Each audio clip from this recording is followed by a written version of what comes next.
Let's rock and roll. Okay. All right. Can you just very briefly go over what your childhood was like?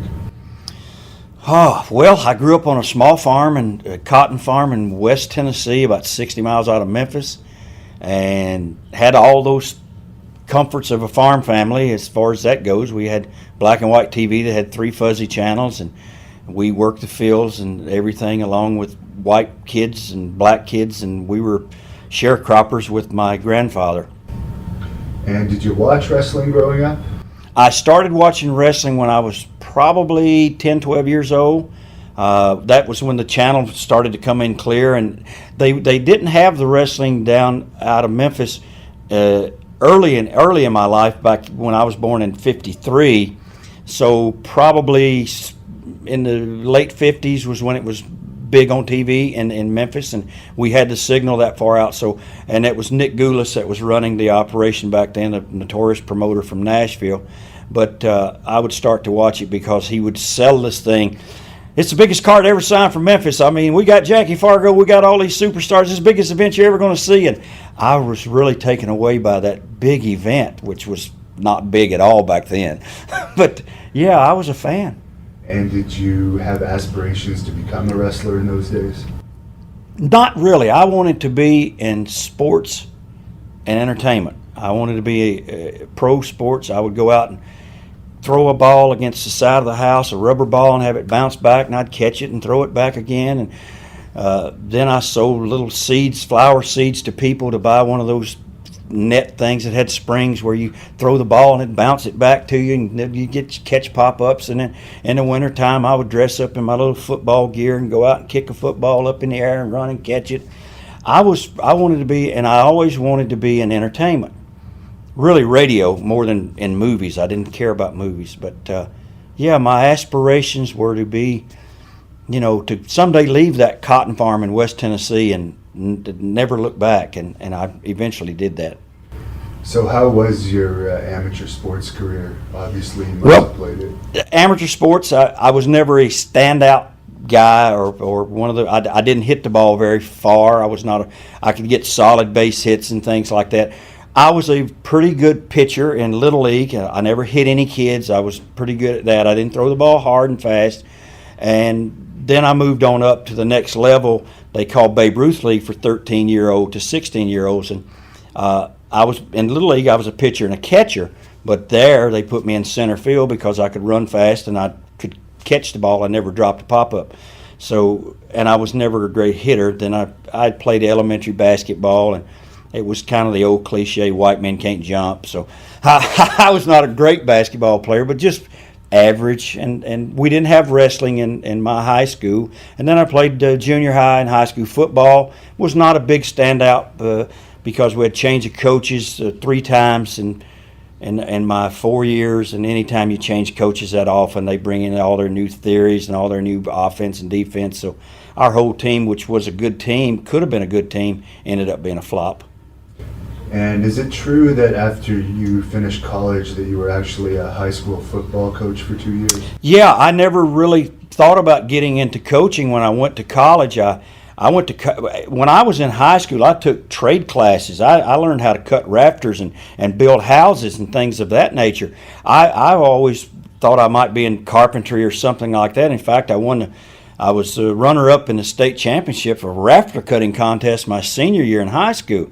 And I didn't have a background really for college, and I barely got in the entrance exam by 1 point. The entrance exam, I think, at that time was 14 or 15 on what they call the ACT test, and I got in, it was 16, and I got in with a 15, so I was 1 point, and they grandfathered you in. If you was only 1 or 2 points below, you were able to get into college, and I did, but I was on probation. So I had to pass all my classes the first year to get off the probation. And once you pass the first year, then the test score didn't matter. But I got into health and physical education in college, was my major, and from there it led into coaching when I graduated. And how did you go from that to pro wrestling? I had friends, and of course I had 3 cousins at the time. Carl Fergie, his brother was Gary Fergie, and they were my mother's, her brother, they were his sons. they had started wrestling, and of course Jerry Lawler, his mother was my mother's sister, and the Fergie boys were first cousins to him by way of their father, and they were doing it, and I never really thought about it until one of my college guys that I hung around with, and some of the guys that were in health and physical education, they were all athletes. They ran track, or they were basketball or football players. And then we started a weightlifting team, and a couple of the guys said, "Man, you ought to join us some Sunday night. We go up and do this wrestling thing." And I said, "I never even cared about it." "Hey, yeah, but your cousin Jerry Lawler, he's in charge in Memphis, and if we can get on TV and everything, it'd be fun for us." And then they got on TV, and I thought, gosh, if they're on TV, and heck, Lawler was an artist and drew pictures. I said, heck, I can do that. I mean, I'm an athlete. So I went and trained with them, and next thing you know, I trained for 9 months and coached for a year and a half, and I thought, well, heck, I'm ready to go. And then I gave up my coaching job and gave my resignation in the middle of the year, thinking I was going to Mobile, and the Mobile territory closed before I could get there. So then I was left without a job. So just going back to your training a bit, what was the training like in those days to become a pro wrestler? Oh, it was grueling. It was painful, and I was telling someone not so long ago that they said, "What's the worst injuries you ever had?" And we'll talk about the finger injury later on and all the other injuries, but the worst ones I had was in the training school, where just going there and being thrown around like a sack of potatoes, and having Coco drop kick me 20 times and me stand there and take it in the face and the jaw and the knees and whatever. And then we had these big weightlifter boys that were from my college. They were there, and of course they were the strong men, and they'd slam me down and drop legs on me, and they didn't know what they were doing. And then we learned amateur wrestling along with it, because back then, 30 years ago, if you didn't know some amateur wrestling, you could be what we call eaten up in the ring by an older guy that knew amateur wrestling. They would take you down, tie you up, and make you squeal. I mean, you really had to fight back. So how would you say the veterans treated you when you were first breaking into the business? Normal for a young guy. I mean, they beat me up, but I had a really good trainer in Herb Welch from the famous Welch family. They ran the wrestling all over the Mid-South. They had part of Florida. They had part of Atlanta. They had the Gulf Coast and Mobile. They had Alabama. They had Tennessee. They had part of Kentucky. They had part of Bruiser's territory in Louisville and Evansville, Indiana. And so just by being trained by someone of that stature gave me, like Luthez, the first time I wrestled him, he said, "Who trained you?" And I said, "Herb Welch." He said, "Herb's a good guy. He's a good trainer." But in the meantime, when we went out to the ring, Herb had already told me, "Be careful of this guy now." I said, "What do I need to know?" He says, "Well, he's going to back you against the ropes. He's going to give you this punch with an elbow to the head and to the side of the jaw." And he said, just be ready for it. And he's going to wrist lock you and take you over. So make sure you get your wrist on your stomach, because he can pull your shoulder out of socket. And he's going to do this thing and this. And he did it all exactly like my trainer had told me. But I knew how to reverse these holds. Once he had me down, then I would reverse it, and he'd reverse it, put it back on me. We came out of the match, and he says, "You've been trained pretty good. How long you been doing this?" It's 9 months. And he told the promoter, he said, "Next month when I come back, I want to wrestle this guy again." Wow, what was that like, knowing how huge? Oh, I was scared to death. I mean, this was Luthez, and we were in like an outlaw territory, and he drove down from St. Louis because he was a big star. And this little town was about 100 miles out of St. Louis, and it was about 100 miles out of Memphis. So I would drive there, and Coco would. Coco and I trained together. We'd drive there every Saturday night and wrestle, and I'd go back and teach school on Monday through Friday, and then every Saturday I'd go wrestle, and every Sunday I'd drive back to Dyersburg, Tennessee, and train again. I kept training after I had my matches, and that's I think a key part that some of the young fellas miss now is they get trained, and then they don't ever go back to training school. I think you really need to go back again, and I did. I went back and kept going back to training school even after I'd had matches, because having 1 or 2 matches doesn't mean you know anything. I mean, it took me 5 years before I went, gosh, I've been doing this all wrong. And you called yourself Dynamite Wayne Ferris when you started. I think that's the name that Henry Rogers was the promoter, and I I remember him so vividly because there was a guy, and he might have been on Canadian TV later in his life before he passed away, Slim Whitman. He was one of the first guys who did that 1-800 call in and buy one of his cassette tapes or whatever. Back then it was cassettes or whatever, bigger. What's it, 8 tracks or something. But anyway, Slim Whitman, he had a little pencil-thin mustache, pull-back jet black hair, sideburns, black coat, white shirt with one of those Western ties on it, Balea ties, and this promoter looked exactly like this guy. And I'll never forget him. His name was Henry Rogers, and everyone from the South and everyone from Kentucky and Missouri and Arkansas, they eventually went there and wrestled for him. Sooner or later, everyone went there. So just going back a little bit to Luthez, what's your overall opinion of him? I've heard lots of different stories, like he was a bit of a bully in the ring, ate people up, wasn't good at making wrestlers look good all the time unless he respected them. What do you think of him overall? That's pretty much how Lou was. For some guys that probably didn't have the training I did from somebody, if he knew Vern Gagne trained you, then he wouldn't beat up on you as bad. If he knew Ole and Gene Anderson trained you, he wouldn't beat up on you. If he knew that Eddie Graham and Hiro Matsuda from Florida had trained you, and my trainer Herb Welch, these were legitimate trainers, and he respected those guys, and he respected the fact that they wouldn't have trained someone that was not going to be good. So in that respect, he was not as mean and ornery, but I knew that at any given time he could turn on me, because if you did something wrong, he would let you know you did it wrong, and he let you know right away in the ring. Lou would take liberties with people, and liberties to all the fans out there means that he would hit you when you weren't looking, or give you that elbow to the side of the head and make blood come out your ear, or cross-face you. He was real bad about cross-facing guys, hammerlocking you and then cross-facing you, and put the side of his arm right here. He would put that part of his arm right on your nose and just squeeze it until it was either going to break or you gave up. Or you learned how to get out of the hold.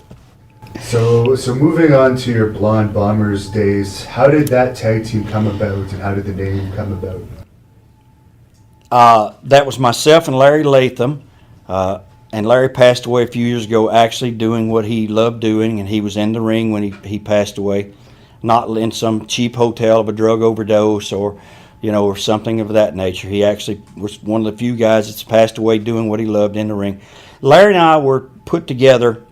I was working for Jerry Jarrett, and Jerry Jarrett had me dye my hair blonde, thinking I would be the next Tommy Rich for him, which I was never in that category with Tommy, because Tommy was so far advanced in being a babyface and a good guy than I was. I was always a heel. But I had been teaming with Jimmy Valiant as just Wayne Ferris, my name, and had a few matches, and they needed someone in Tampa, Florida for a big show on a Saturday night, and they'd called, and Jarrett sent me down to Tampa, and that's where I met Larry, and they put us together in a big tag team tournament in Tampa that night, and they didn't have a name for us. We were just Ferris and Latham. So then Larry was working in Atlanta, and Ole had sent him down. Larry goes back to Atlanta. I go back to Memphis, and Larry called me and said Ole told him they would like to have you guys as a tag team in Florida. And so Larry had blonde hair, I had blonde hair. We ordered up some outfits, and we took off to Tampa. I gave my notice to Jerry Jarrett, and when we got there, they said, what do you guys need to be called something? We said, how about the Blonde Bombers? And Jerry Briscoe and those guys said, sure, that'll be great. And that's how it came about. That's how that tag team happened. So since you brought his name up, you want to quickly tell us Tommy Rich actually was world champion for a short Yes. period. He Tommy had a lot of potential. Yes. And everything kind of fell apart. Yep. Why do you think he never truly became a superstar? Tommy let the nightlife get to him. He let everything after hours take over. Him and Buzz Sawyer had tremendous matches together in the old WCW or NWA out of Atlanta on a TBS cable station all over America. Just fantastic matches, but they were both, the nightlife had taken them both. And Tommy, in my opinion, was the Hulk Hogan of that era. He could have been the Hulk Hogan. He was Hulk Hogan before there was a Hulk Hogan. I mean, this guy was over. If you said Tommy Rich, everyone knew that guy's name. But he was really that good. He was a good interviewer, and he was just fantastic in the ring. And he could sell and sell and sell and make people. He could make children and girls and women and guys just scream and claw and cry for him to. One time I had a match with him a long time ago on an independent show, and he was crawling, and I was beating on him, and he was going to the fans, help me. I said, shut up, they're going to kill me. But yes, he was great, but the nightlife got him. All right, now back to your Blonde Bombers. Danny Davis was your manager. How did that come about, and what did you think of him? Danny was going through now this is the Danny Davis from Ohio Valley, not the Danny Davis from the old WWF that was the mean referee in WWF. Davis. This was Sergeant Danny Davis. That was a trainer in Ohio Valley for WWE for several years with Jimmy Cornette. Danny was in a training school with Buddy Fuller, who is Buddy Welch, was the nephew of the guy that trained me, and Buddy had got together this group of kids and guys that wanted to be wrestlers, and he was buying up this farmland, and he would put them in a bunkhouse in a barn, and they would work on the farm and pull stumps and roots and dig up grass and pull down trees and things of that. And then at nighttime he had a ring set up and he trained them to wrestle. So he didn't charge them anything, but they had to work all day. And Danny went through that wrestling school, and he was trained as a very good amateur wrestler during that time. And we came back from Tampa because the Fullers were booking Memphis at the time. Robert Fuller and Ron Fuller, the sons of Buddy Fuller, and they were booking, and they decided to leave and go to Knoxville. They left the territory. So they left the territory empty, and we got a call from Jerry Jarrett that he needed a tag team. Could we come back to Memphis? And we did, and that's where Danny had just finished his training, and they put him with us because they didn't think he was ready to be in the ring as a pro wrestler. But as time went on, then he became a wrestler also. But he was our manager as Sergeant Danny Davis with the Blonde Bombers, and we were dressed in military outfits, and gosh, that's the Tupelo concession stand stuff happened during that time. That's what I was going to ask you about next. You had a big feud with Lawler and Dundee. And that was the feud where the Tupelo concession Yeah. stand brawl happened. You want to just go over that feud a bit and why that incident was so important in the history of wrestling? I spoke with Jerry Jarrett not long ago, and he was on my radio show that I was doing at the time, and he says there's two things that people ask him about even after all these years: the Tupelo concession stand and Andy Kaufman, which was a big deal with Lawler and Memphis and everything. And I wasn't there for the Andy Kaufman, but the Tupelo thing came about. Like I said, the Fullers had taken all the talent. They had taken Fuji, Tanaka, Mongolian Stomper, Gorgeous George Jr. The whole talent left Jerry Jarrett with Lawler, Dundee, Coco, and just a few local guys from Memphis. Tommy and Eddie Gilbert. Eddie Gilbert was just starting in the business. He came into to Tupelo, and that was our starting night from Tampa. And he came in and said, fellas, we got to do something. We got to do something big because everybody's gone now, and we got to do. He said, you guys have a 2 out of 3 tag match. You, Lawler, Dundee, Larry, and Wayne. You guys go out there, go 3 falls, and the third fall, you guys somehow or another win the match, and all hell breaks loose.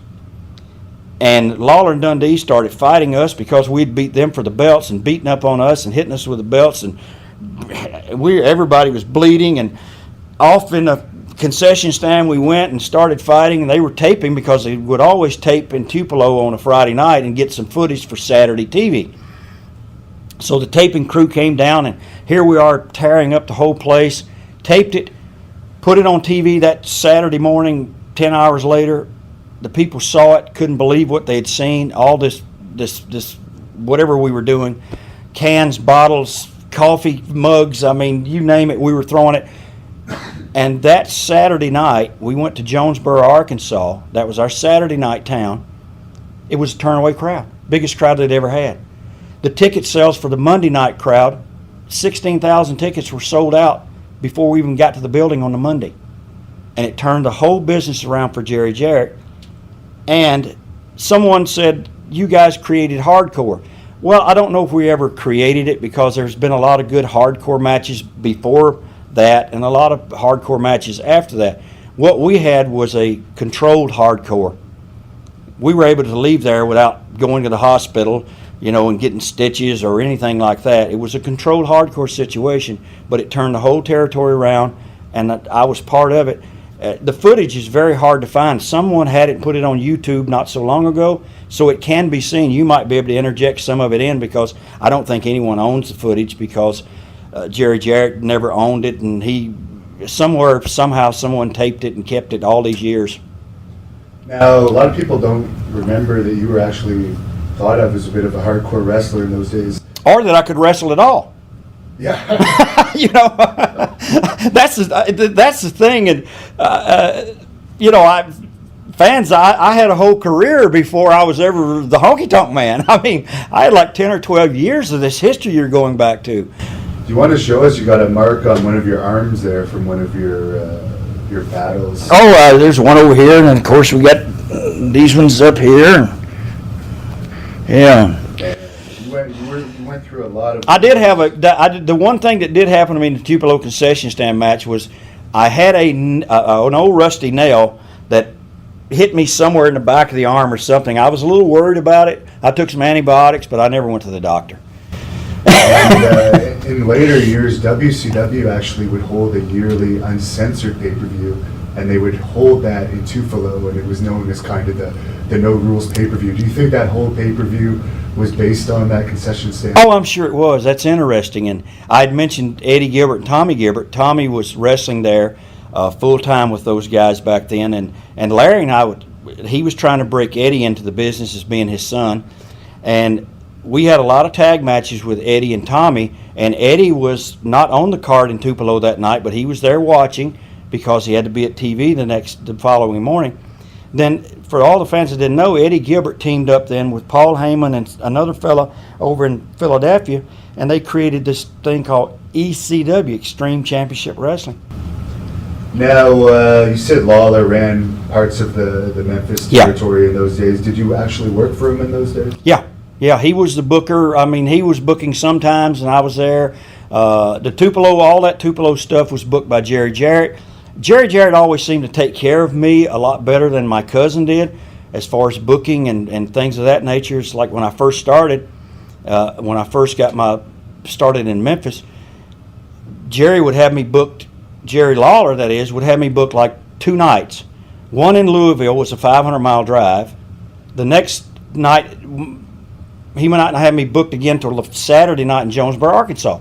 Well, I couldn't ride with anyone because they would go from Memphis, leave on a Tuesday morning, drive to Louisville, and 4 of them guys in the car, and then the next night they would be in Evansville, Indiana, and then on a Thursday night they might be in a spot show somewhere in Hopkinsville, Kentucky on the way back, and then Friday night they'd be in Tupelo, and then Saturday night back in Jonesboro. So he would book me like so far away from each, and I couldn't ride with these guys.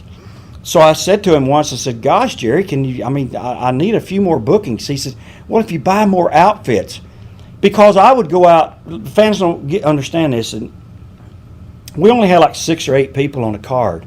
The big shows had 8 people. The small towns had 6 So I'd go out and wrestle as Wayne Ferris, as myself in the first match, do a 20 minutes, and either win or lose to some guy that we were coming back in a tag match. I'd go get changed, dressed in a complete bodysuit, and be the Masked Marvel or the intern or the medic or whatever the name might have been, the Red Shadow. If I had a red outfit, I had a red mask, I was a Red Shadow. Bring your so-and-so, bring your medic mask and white suit for Tupelo or what. So I would go then and work the 3rd match and as a bad guy, lose to one of the good guys, go back, change back into Wayne Ferris, and work the 2 out of 3, and we'd go 3 falls, 60-minute time limit in the last match. And you were only getting paid the same. I only got paid for one time, yeah. It was 20, 25. If it was a decent house, we'd get $30. So would you say in those days you and Lawler were still on fairly good terms. There was obviously a little possible jealousy on his part that another member of the Yeah. family was in Yeah. the territory. But Yeah. That I read later. I read an interview from Jerry Jarrett that he did several years ago, and he mentioned that Jerry Lawler never really liked young guys breaking into the business. Well, at one time he was a young guy. He's only 3 years older than me, or 3 or 4 years older. So, I mean, he wasn't that old of a guy to say young guys shouldn't be around the business. But yet, he broke his own sons into the business. One was a wrestler, Brian Christopher. The other one was a referee. Kevin Christian was his name. Both great kids and very good talents. Jerry's a great talent.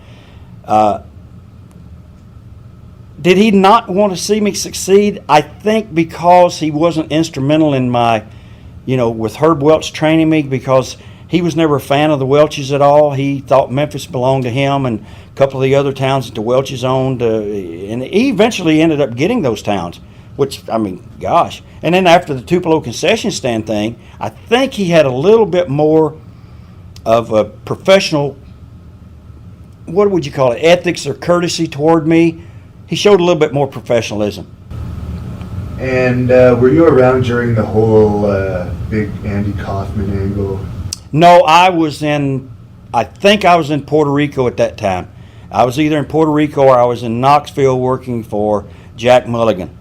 What did you think of it being originally from that territory to have a big superstar at the time like Andy Kaufman jumping into the wrestling business? Well, Lawler always had these super characters. He'd had a guy dress up like Darth Vader. He had Frankenstein. He had the Mummy. He had the Freddy Krueger one.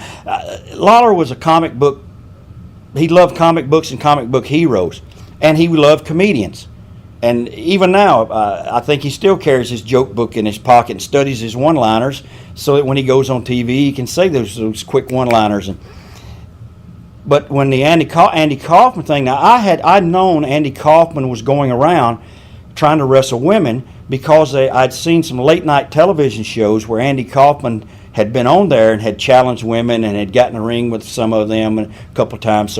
But he could never get the New York office, and then he went to Atlanta, and Jim Barnett and of course Ole Anderson, Ole, one of these hardcore guys that believed wrestling is real. I mean, wrestling is wrestling, and we have to be men. We don't wrestle women. So he was turned down there, and he pitched it. Then one of the magazine writers called Lawler and said, "Look, this guy's he's a big time." And Lawler said, "Yeah, heck yeah."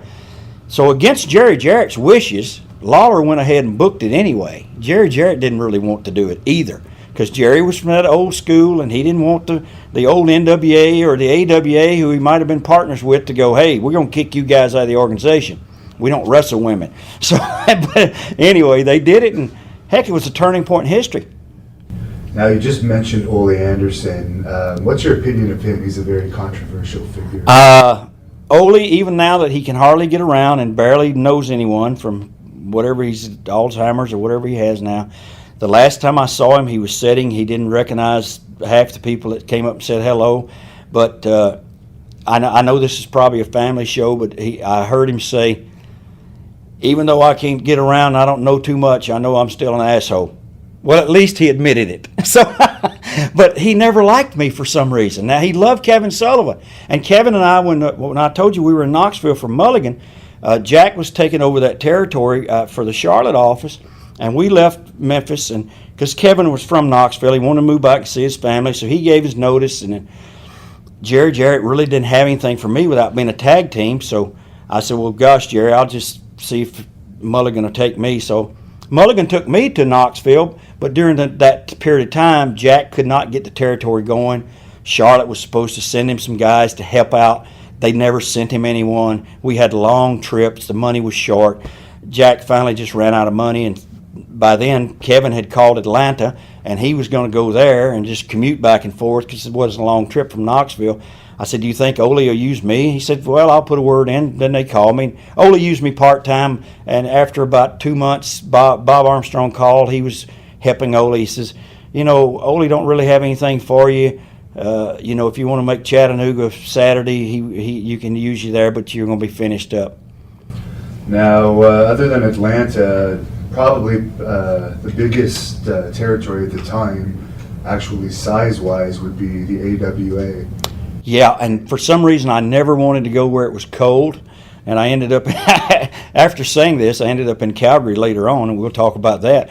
But I never really wanted to go there, but I knew the money was good, but I knew, and there again, Vern had all these shooters, which we call shooters, were like the Luthez type guys. He had Billy Robinson, he had the Iron Sheik, he had all these college wrestlers.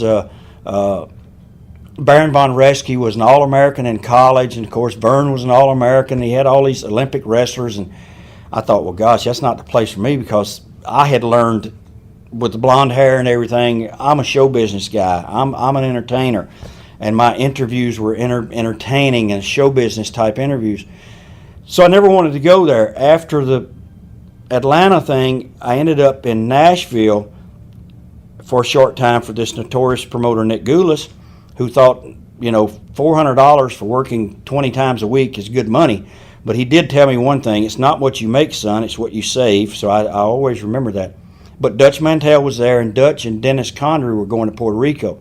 Dennis Condrey pulled out at the last minute. Dutch needed a partner, signed it up for a year in Puerto Rico. And what was that like? That's oh boy! I thought the Tupelo concession stand fight was a fight, or having to fight the fans outside of Jonesboro, or outside of Memphis, or outside of Louisville. Listen, we had to fight our way in and out of every building in Puerto Rico, even though we had a security team around us. It didn't matter. They threw everything they could find. It was the wildest, hottest crowd I'd ever seen, and it was a place where it was like savagery. It was. You had to be watching everything, or you might get knifed. You might get a brick thrown at you. They were really bad at the baseball stadium. They didn't serve anything, beers or anything, but they served it in whatever it was in a Coca-Cola cup or a cup. So what they would do is they would smuggle rocks in, these rocks. And these Puerto Rican kids got good arms on them. Now I know where they all play baseball. They put the rock in the cup, and no matter what, as soon as you came out of the dugout, you were like, bam, bam, bam, bam, bam, bam, bam, just rocks. So you had to run like crazy all the way out to the pitcher's mound, and then come back, because they had the ring set up at home plate. Once you got out to the pitcher's mound, they couldn't throw far enough to hit you. So, it was bad. But, I spent almost 10 months there. It paid good. We worked 3 days one week, 4 days the next. The Funks would come in. Harley Race came in a couple of times. And it was Abdullah the Butcher. Pretty violent. You mentioned Abdullah the Butcher. It was a violent territory. If there was, let's say, 7 matches on a card, how many of those matches would have blood in them? Oh, 4, 5. So you were expected to bleed many of the nights you wrestled. Yeah. In fact, this one scar on my arm here, so you can barely see it because of my tan. It's kind of faded now. That's from Jose Gonzalez. We were in a small town in Puerto Rico on a Sunday afternoon, and we had a barbed wire match, and the ring was wrapped in barbed wire. It was myself, Carlos Colon, and Vader, who was Jose Gonzalez, and Dutch was my partner. And, I had the blood. They all had the blood. Dutch had a little trickle. He didn't like getting it, And anyway, Gonzalez, for some reason, thought I needed more blood than what I had. I was covered, so he took his blade and cut my arm. And just for people that don't know, Gonzalez is the same person that actually killed Bruiser Brody later on. He was acquitted of the stabbing of Bruiser Brody in the locker room. Why do you think he was acquitted of that, even though most people know that he did it? I wasn't there at the time. Tony Atlas actually saw the whole thing, and Tony didn't go back to be a witness, I don't think. I don't think anybody in the locker room came back to be a witness. And Puerto Rico is run different. It's like, for all the Canadian fans out there, it's kind of like going over to Newfoundland. Newfoundland is not really run like the rest of Canada. The Northwest Territories is not really governed like the rest of Canada. So Puerto Rico is not governed so much like the rest of America. And if it had happened in the United States, I don't know what the outcome would have been. It might have been different. And did you ever have any encounters with Bruiser Brody before? No, I had been with him in Japan, my trip to Japan, I was there for 6 weeks after I left Puerto Rico, but I'd been with Brody in Knoxville because Mulligan would bring Brody in periodically to work some big shows in Knoxville and Roanoke, Virginia. And he brought in Big John Studd and Dick the Bruiser and different guys. But I'd first met him there, and he was really not. Bruiser Brody was the nicest, sweetest guy in the world to the wrestlers. Now, he did not get along well with the promoters, the authority figures. He just did not get along with them. I mean, it was always a struggle between him and the promoter. He liked Mulligan, so everything was okay. Did you ever hear the story about how he left AWA? No, I know that him and Dick the Bruiser had a big problem in Chicago where he had told Bruiser, don't pull my hair anymore. And Bruiser, being the bully he was, Dick went out and pulled his hair, and Brody got out and marched back to the locker room. And Bruiser came in, and Brody was waiting. And as soon as Bruiser said something about, why don't you get back in the ring, you punk? What are you doing, messing up the match? And Brody hit him over the head with a chair and knocked him out. So he didn't like promoters. And Dick the Bruiser was a promoter. And how he left AWA, I don't know. He probably tried to beat up on somebody or something. And you also spent some time in Mid-Atlantic. Yes. What was that like working for Jim Crockett? I was only there a short time. That was when Mulligan was partners with those guys. And Mulligan would work on some of the towns, and what we would do is split to talent. So I didn't really get checks or work for the Crockett's, so to speak. But I was on some of the cards there. I worked in some of the towns. I worked against Tony Atlas a few times and different people. But Mulligan paid for his guys that he brought, and then Crockett paid for his guys. But I met a lot of guys out of Crockett's territory while working for Mulligan. Do you have any memories of Ric Flair in those days? He wasn't around doing very much. Now, the couple of times he was supposed to come to Knoxville to help Mulligan out, they would always pull him. I think I don't know, maybe they were trying to sabotage Jack and make sure that the promotion didn't work, or somebody did, but Flair would never make the towns. The only time I was really around Rick was a few times in Atlanta when I was there, and then he came down to Mobile at Southeastern Wrestling and stayed for a week once, and then came back again for another week a year later when I was back there again and saw him. And we had a fine rapport as far as I knew until he put that nonsense in his book. I wouldn't have drawn a dime anywhere if it hadn't been for Hulk Hogan. Gosh, wasn't even around Hogan the first year in the business, and I didn't see him again for 12 years. And you're actually still drawing money for promoters. I can speak right. for that. And he's sitting home. And you're probably a lot more financially secure than Ric Flair. Yeah, I don't owe people all over the country money, and I haven't had multiple lawsuits against me for not paying money that I owe, and I don't owe any wrestlers money. Do you think Ric Flair is kind of sabotaging the good memories people have of him by what he's doing in the last... Killed his own legacy. It's a shame how some people, they're going to be remembered now for the last memory that people have of them, which is bad memories, as opposed to saying, hey, this guy was great, he was fantastic, fabulous world's champion, good talker, always looked good, always in good shape. Now they're going to remember only the last years of his career. And you were also in Calgary for a good run, and what was your overall opinion of working in Calgary? It's very hard territory to work in.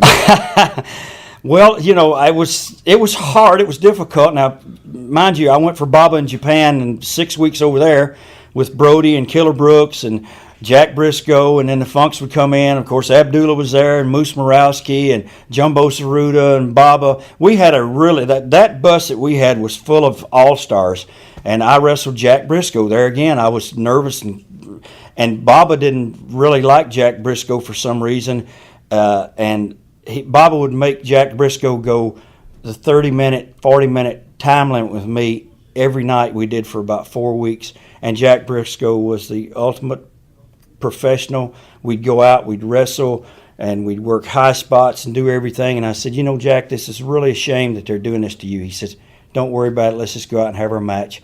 And that was one of the last times I saw Jack before he passed away. I saw him in Kansas City when they brought in all the NWA champions. Vince McMahon Jr. did at WWF. Had them all in Kansas City for one of the pay-per-views. In fact, that was the day, I think, that they had found that young fella dead, Brian Pillman.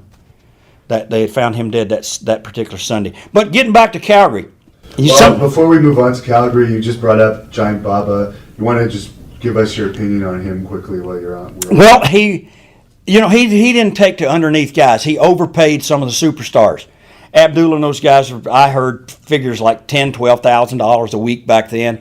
Abdullah's claiming $25,000 a week. Well, I don't believe that, but anyway, Abdullah was instrumental in getting me to Japan because the Funks were playing ping pong with me.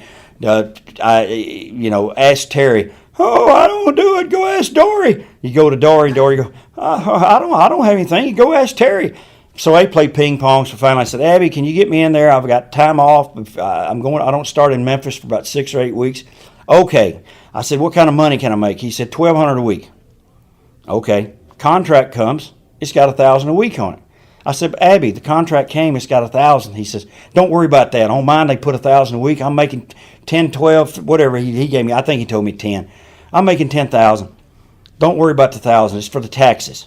So anyway, I go in after 6 weeks, and Baba, of course, he acts like he don't speak English. He speaks very good English, and he counts out my money, and he gives me $6,000.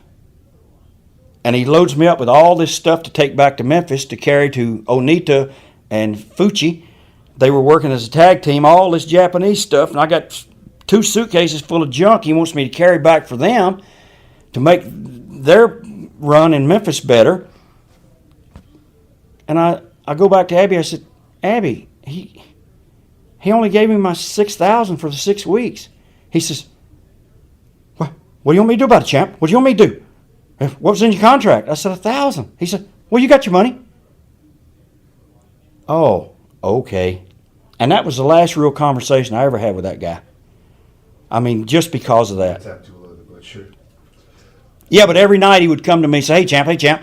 Call everybody champ. "Hey, champ, can I borrow some tape, champ?" And he'd take my tape and he'd roll it and roll it and roll it and roll it and roll it and hand me back an empty roll. He never brought his own tape. Yeah.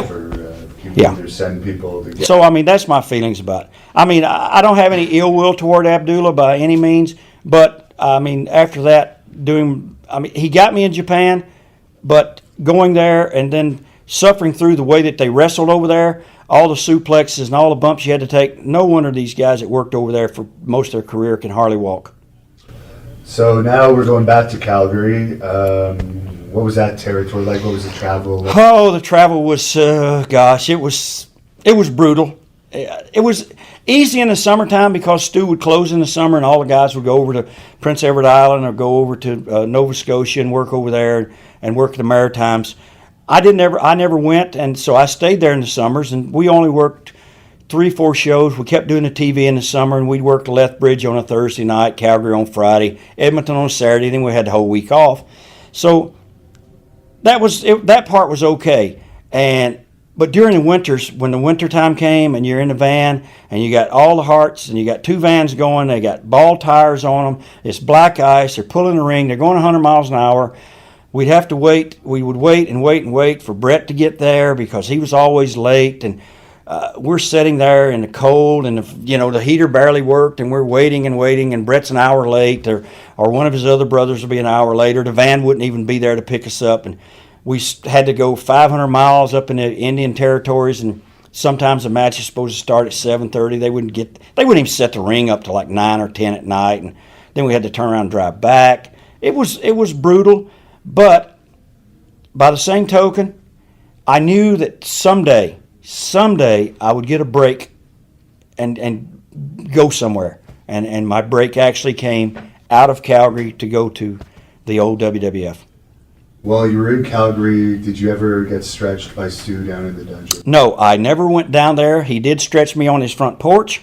The first day I got there, I came up from Pensacola, Florida. I had a pair of blue jeans. I had cowboy boots on. I had one sweatshirt because I lived on the beach. I mean, I didn't have winter clothes. I had my high school leather football jacket, and that was it. And we're out on the porch, and it's 30 below zero, and the wind's blowing. He didn't ask me to come in the house. He stood out on the porch, and we talked. And then and he started touching me, and you're in pretty good shape there, because I'd been lifting weights, and I was 240 pounds, 20-inch arms, 20-inch neck, and I felt like I was in good shape. And he compared me to superstar Billy Graham. He said because my name was Wayne, and I had that Wayne Coleman. He had this big deltoids like pineapples up here on his shoulders. And what I did, and all the time he's talking to me, he's rotating my body, and then pretty soon he's got me like this. He's going, hey, and I put it on the big superstar Billy Graham, and he almost passed out.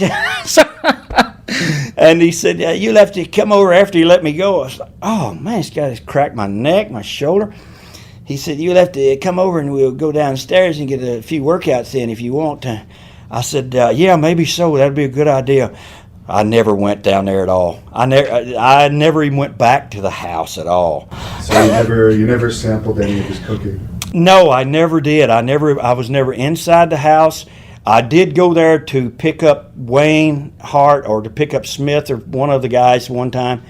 And while I was waiting, I did get out of the car and I looked down in the dungeon. I looked down in there, and there was a big laundry room, I remember, and it was like clothes were piled up like piles of laundry, and because that was the laundry room, and then right beside it was Stu had a little set of weights, a little weight room, and just a little mat on the floor, and I just remember Brett on the van sometimes. Brett had the cassette tape. He probably still has it, and Stu had this kid down there, and Brett's playing a tape for everyone to listen to, and the kid's going, ah, ah, ah, ah, and Stu's, hey, come on, fight back, be a man, ah, ah, ah. It was like a real torture chamber. And the Hart family, would you say they got along well? They loved Stu and they loved their mother. They all loved each other. If you, as an outsider like me or somebody, would try to interfere into their business, then they would all stick together for sure. But I've seen them argue, and I've seen them get into fights with each other in the backstage, and sometimes right in front of the fans in Calgary. I saw Smith and Stu go at it, and I saw Bruce and Brett go at it, and was that the time that Smith kicked Smith tried to kick Stu down below, and with I call it a Puerto Rican uppercut, but he tried it with his foot. Stu blocked him, and Stu went to kick Smith, and Smith turned and ran away. And I still have a good rapport with all that family.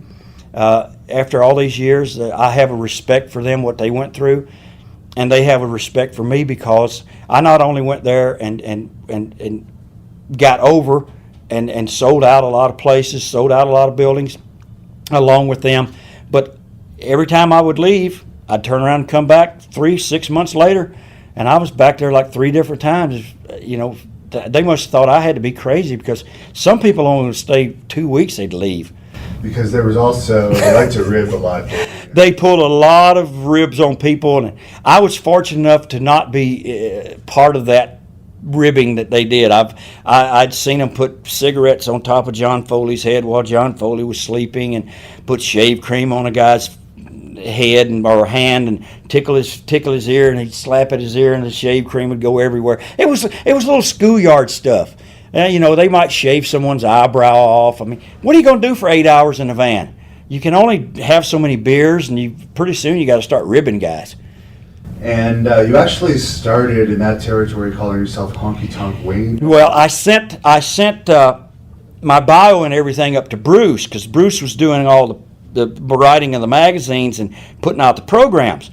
And I was Honkytonk Man down in Pensacola. This is where I started this black hair and the jumpsuit about, 4 or 5 months ahead of that. Do you want to go into that before you tell us about Bruce, maybe? Well, I don't want to forget Bruce, because when I got to Calgary, and the first thing they introduced me, or I opened the program, it said Honkytonk Wayne. What? I didn't send you that up here. I sent you Honkytonk Man. I just thought it might be better if we call you partly by your real name and partly by the gimmick name. Oh, well, thanks a lot, because I didn't want it to be that way. And so, hi there, come on in. Is that Vince McMahon? Oh, sorry. Hi, darling. How you doing? Never listen. This is live, and you never know what's going to happen. But anyway, I had been down in Southeastern Wrestling, and Robert Fuller was the one who gave me the guitar because I had the black hair and the sideburns. After some of the wrestling fans gave me a jumpsuit, and so he said, because I was punk rock Wayne Ferris down there with all different color hair, and I worked a program with Austin Idol, another blonde-haired guy, and we decided to do something different, not have a hair cutting match, but a hair dye match.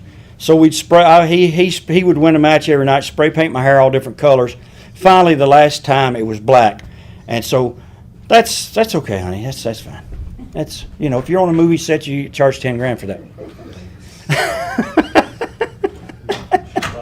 Once again, it's like I said, this is like live television, and we can only edit so much. But okay. So she never even thought about we're sitting here with a camera going. But anyway, that's what can you expect out of hotel chambermaids? Yeah. The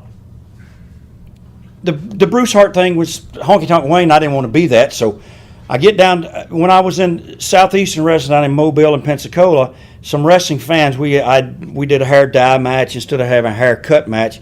It was myself and Austin Idol for the Mr. Alabama Heavyweight Championship, and he had blonde hair, I had blonde hair, and I was tired of the blonde hair. My hair was long, really long back then, and I wanted to cut it, and I wanted to do a black hair thing, and with a redneck gimmick with the cigarettes rolled underneath my sleeves, or wear one of those wife beater T-shirt type things, and be that kind of slimy character. And these wrestling fans came to me and said, "You got the sideburns, you got the black hair. Have you ever thought about Elvis?" I said, "No, I never wanted to do that." They took my measurements. I said, "What's this for?" They said, "We're going to buy you something for your birthday." And my birthday was coming up, and they show up with a jumpsuit, this gold lame jumpsuit. So I put it on. I wore it out. Robert Fuller sees it, and he says, "Man, we need to get a guitar. You take that guitar, you start hitting people over the head, across the back, and we can do something with that." And it worked out. I mean, he gave me the guitar, and I changed the name from Punk Rock, from doing all the spray paint colors, to Honky-Tonk Man. Sorry. I need to find some clips. I think we got that story. Oh, just wait a second.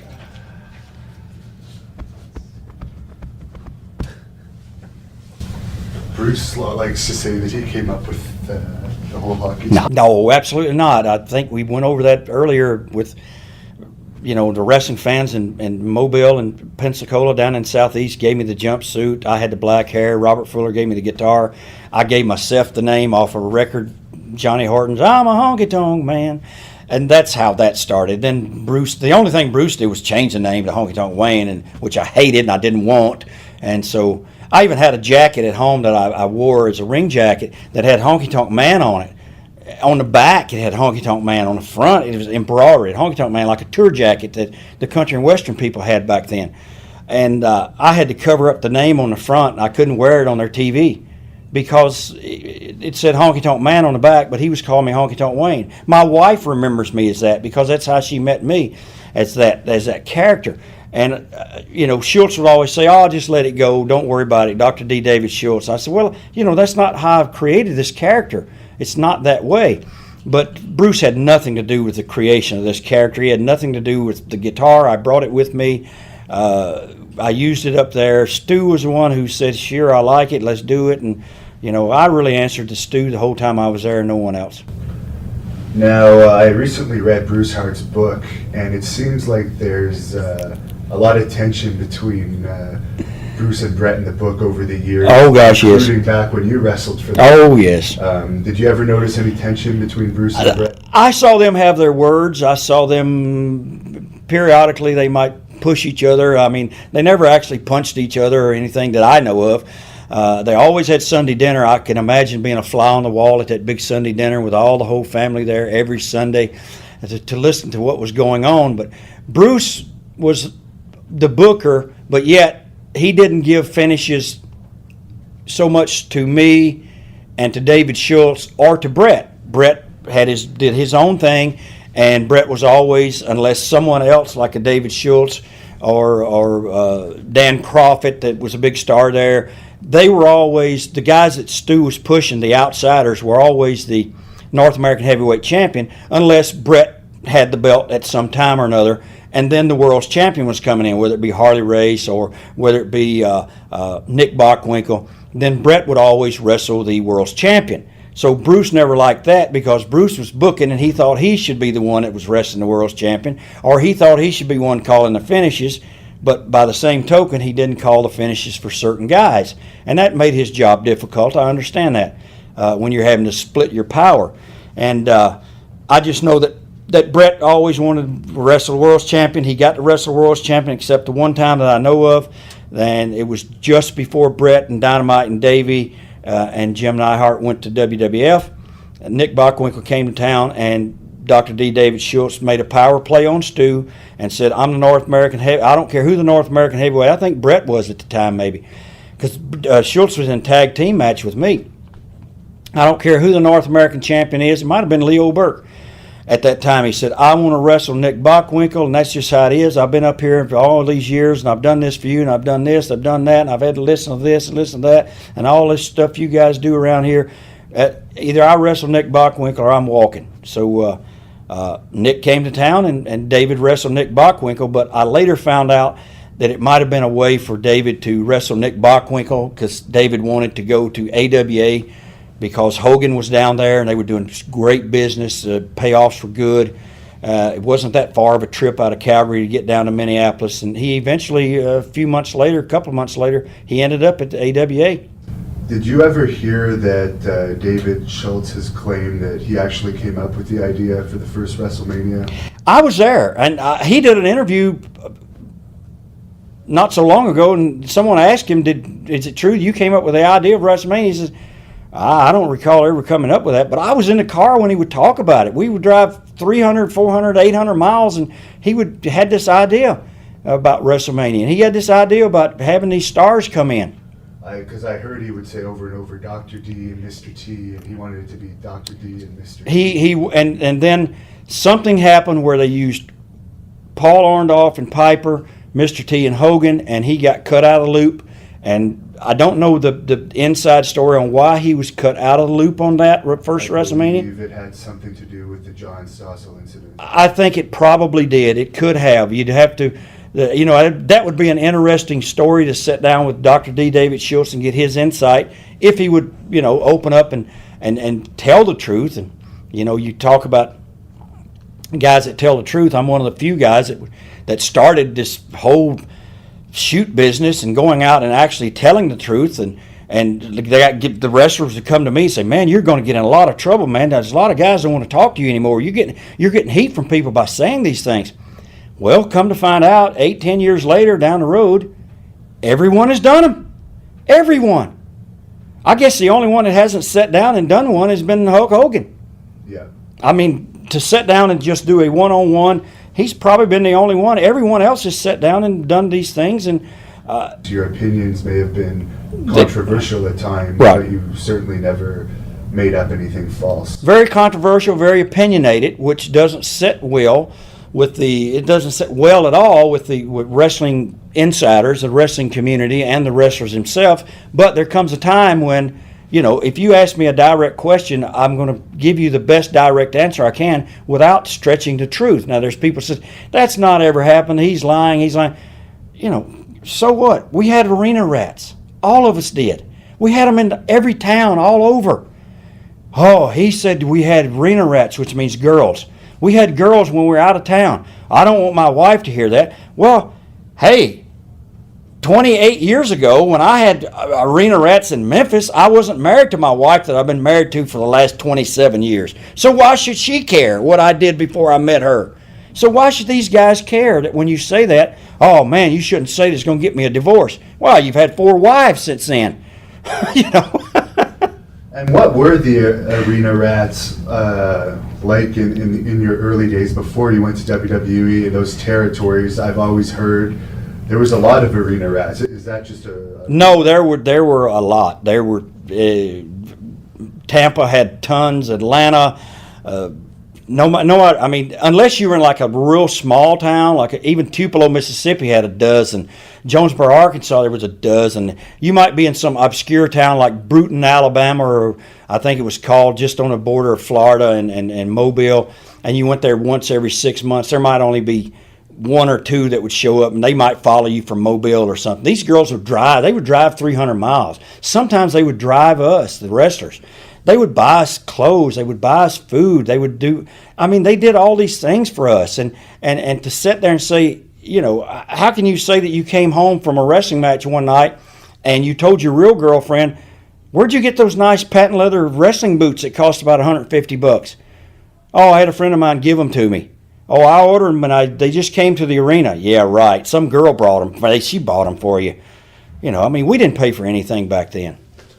So you did Stampede Wrestling. You were wrestling for the wrestling company in BC, I think Al Tom. I went over for Al Tomko. And you really were actually making a name for yourself in Canada with the Honkytonk Man gimmick. Then you moved on to WWE. How did you first start talks with WWE? How did that whole deal come about? Let me go back just for a second and say that I had a dispute with Stu, myself and David Schultz. So we called up Al Tomko. Al Tomko was promoting his All-Star Wrestling out of Vancouver, and they were the same as Turner Broadcasting, TBS in Atlanta. The station in Vancouver was the first satellite TV station in Canada that they beamed the signal all across Canada. And so for us to be on that BC TV was a major, major deal, especially if you wanted to be known across Canada, because Stu's TV only went in Alberta and Saskatchewan.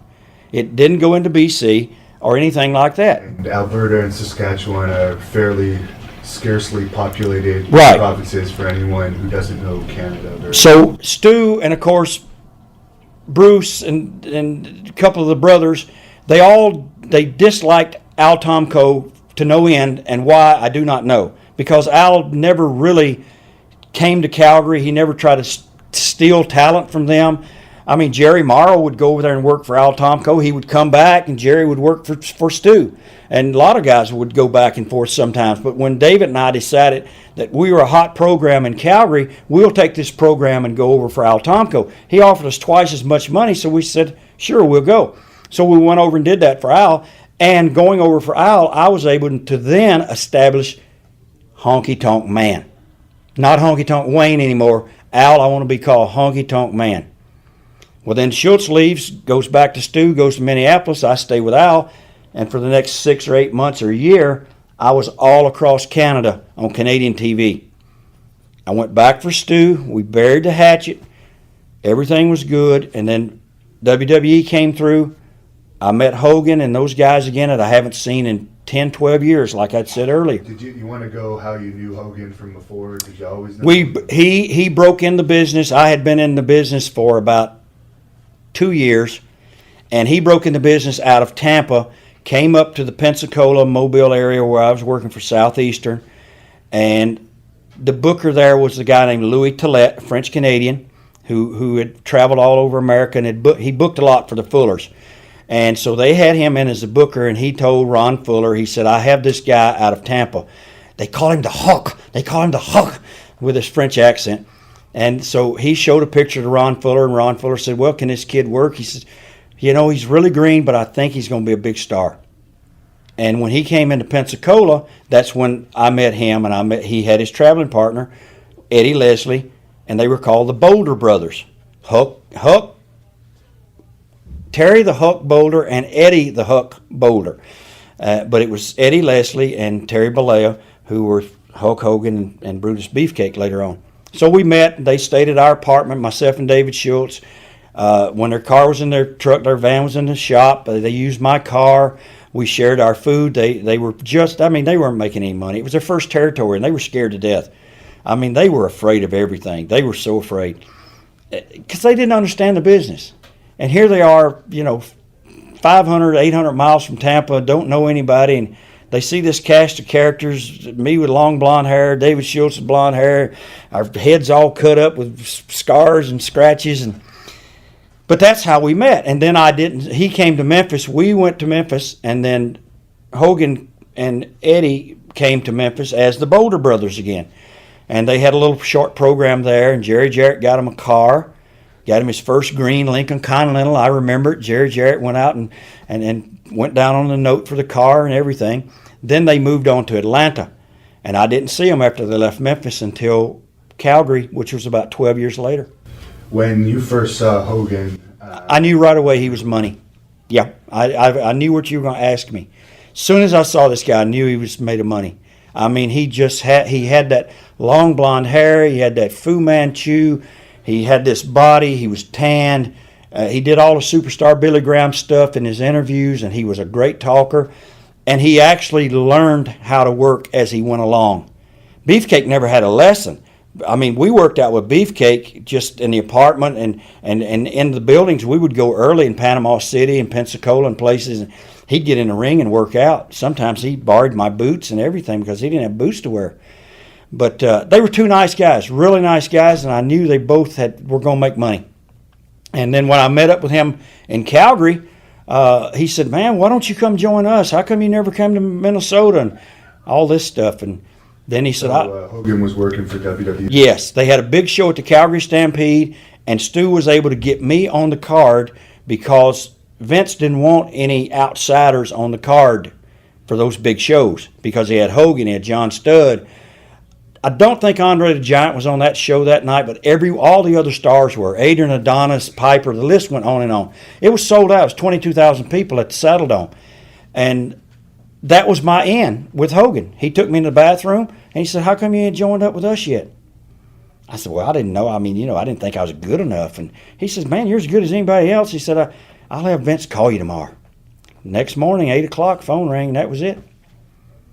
I told him, I said, "I need to tell Stu and give a notice." He said, "That's the right thing to do." He called Stu himself. He said, "I want to start using this guy." So what were your first impressions of Vince McMahon talking to him on the phone? Did you realize WWE had such great potential? Because at that time there was still a lot of leagues out there, and WWE was still kind of up in the air. I knew they had this potential because I'd seen the crowd they drew in Calgary. Now, on our best night, we could have never gone to the big building and drawn 22,000. Our best night ever probably would have been 5,000 across the street at the little hockey arena. At the pavilion, we were at the pavilion, only held about 1,500. The corral held about 4,000 or 5,000. So that's on our best thing that we could have done would have been fill that building. And here this group comes in that's not on television in Canada, in Calgary anyway, and with this big super show, but they had been on national television, NBC, Saturday night's main event, and we see all these huge crowds, and I wanted to be part of that. Plus, I'd talk to Dynamite and Davey and Brett and Jim. They'd come back periodically on their night off. They might have a week off, and they'd work for Stu on a Friday night if they were off. And they would tell us about the paydays, If we get $3,000 for this show, and then the NBC gives us another $3,000, we make $6,000, $7,000 a night. The lowest guy on the card's making $4,000 a week. And I was going, man, I want to be part of that. I want some of that action. But I could tell right away. I knew that they had everything, the wheels in motion. And you mentioned it in your question. There were still these factions of territories out there. But Stu was smart. He jumped at the chance to get involved with WWE. Even though, according to Bruce and Brett and those books that have been written, Stu ended up getting the shaft, which a lot of guys did. It's only, Vince is a tough businessman. But Kansas City was still running. They had set the ring truck on fire in Kansas City. Memphis was still running. We came to Memphis, and there was all of a sudden there was a 5 o'clock news was there. There was, "Ladies and gentlemen, there's been a grease fire at the Coliseum. We don't know if the WWF wrestling matches are going to be on tonight or not." Well, that killed our crowd. And there was still, Texas had a little operation going. Portland still had a little operation going. Vern Gagne was on ESPN and trying to go nationwide himself. Atlanta was still going, TBS. So Vince had a lot of obstacles to fight, but he overcame them. Did he do it by being ruthless and mean and hateful? Well, people don't really succeed. Hi there, how you doing, buddy? You're gonna have to put a sign on that door. Yeah, you got an extra paper? You're gonna have to put a sign on it. I mean, I've told them I'm asking. Do you have a? No one did anything, just take it on a dagger. Do not enter. That didn't happen once yesterday, I promise you. Oh, it always happens to me. Because they know the honky-tonk man's in there, they want to just get... I guess. You were talking about, you knew, you had a feeling it was going to be big, and you talked to Vince McMahon. What was that first conversation like with Vince? I was a nervous wreck. I mean, here's this, like I said, they just had this big crowd of 22,000 people, and I happen to be just a very small part of it, and now I'm getting the call to say, I understand you'd like to come in and be part of what we're doing, and I think we'd have a good spot for you. Can you come down on Wednesday and bring a tape of what you've been doing so I can see it? And he said, you got a good recommendation from the Hulkster, Hulk Hogan. You know, he's doing great things down here, and he says, you can help us. I said, I'd love to, and let me clear it with Stu. He said, I've already called Stu. It's all clear. Just bring the tape down and show me what you can do. So I went down on a Wednesday, went to this little small office in Connecticut, and he looked at the tape, and he said he had Howard Finkel and Arnold Skolin in the room with him, and we looked at the tape, and I showed a real short clip of me working with Dan Crawford, having a really good match and hitting Dan Crawford about 5 times with the guitar, whap, whap, across the back. And then I had an interview where it was like a 2 minute, 48-second interview that I carried that interview and talked about all these things, diamond rings, limousines, a rich girl's lover, poor girl's dream, Friday night at the Stampede Park, blood's going to flow like wine. And he said, what do you guys think? They said, he's a heck of a talent. Where you been for 10 years? I said, well, just bumping around doing other stuff. And he said, I'd like for you to be part of it. And I said, sure, I'd love it. Were you surprised that they wanted you to debut as a babyface? That surprised me. In fact, he mentioned that during the meeting after he looked at the tape. He told me, he says, I can envision little kids out there with scarves and little jumpsuits and little Elvis look-alike wigs and sideburns. And he had this vision of merchandise, not me being a wrestler. And he said, of course, you'd have to be a good guy and do that. I said, well, I told him, I said, Vince, I didn't create this character that way. I haven't been a babyface in 14 years. I don't know if I can even do it. And he said, oh, yeah, you can do it. It's going to be wonderful. And we'll put out these photos and mugs, and we'll have, he was thinking merchandise. He wasn't thinking about wrestling. So I went in there as a good guy, as a babyface, and it was a total flop. Because they first premiered me and promoted me just out of Toronto at that little studio where they were taping TV in Brampton, Ontario. Well, as we had mentioned earlier, I had been on BC TV all across Canada for the last 2 years as this mean, dreadful, beat them over the head, arrogant, honky-tonk man. The Canadian people, as soon as they saw me, they started booing and throwing stuff, because they had seen me for 2 years. I go out there and try to be a nice guy, come back. Now, we got 3 hours of TV. I've got to go out 3 hours at night. So every time I came out, it got worse. They hated me more. The boys in the back, the other wrestlers, going, how come these people hate you so much? I said, well, I've been on TV for 2 years up here. They know me. I said, man. So about 6 months later, they decided that this thing is not going to work. These people hated me. Did you have any feuds as a babyface? No, not really. It was all underneath stuff. It was all just breaking in and getting. They did a wonderful job back then of just promoting you on TV, letting you come out, do a promo to the live audience, taping it, showing it on TV. And then they did these little talking heads up in the corner of the TV screen where you had a little short interview for 30, 45 seconds. And if you did have a match, it was with one of they called them jobbers back then, TV job guys, which were local guys who had worked territories. So they would go out for 3 minutes and make you look good.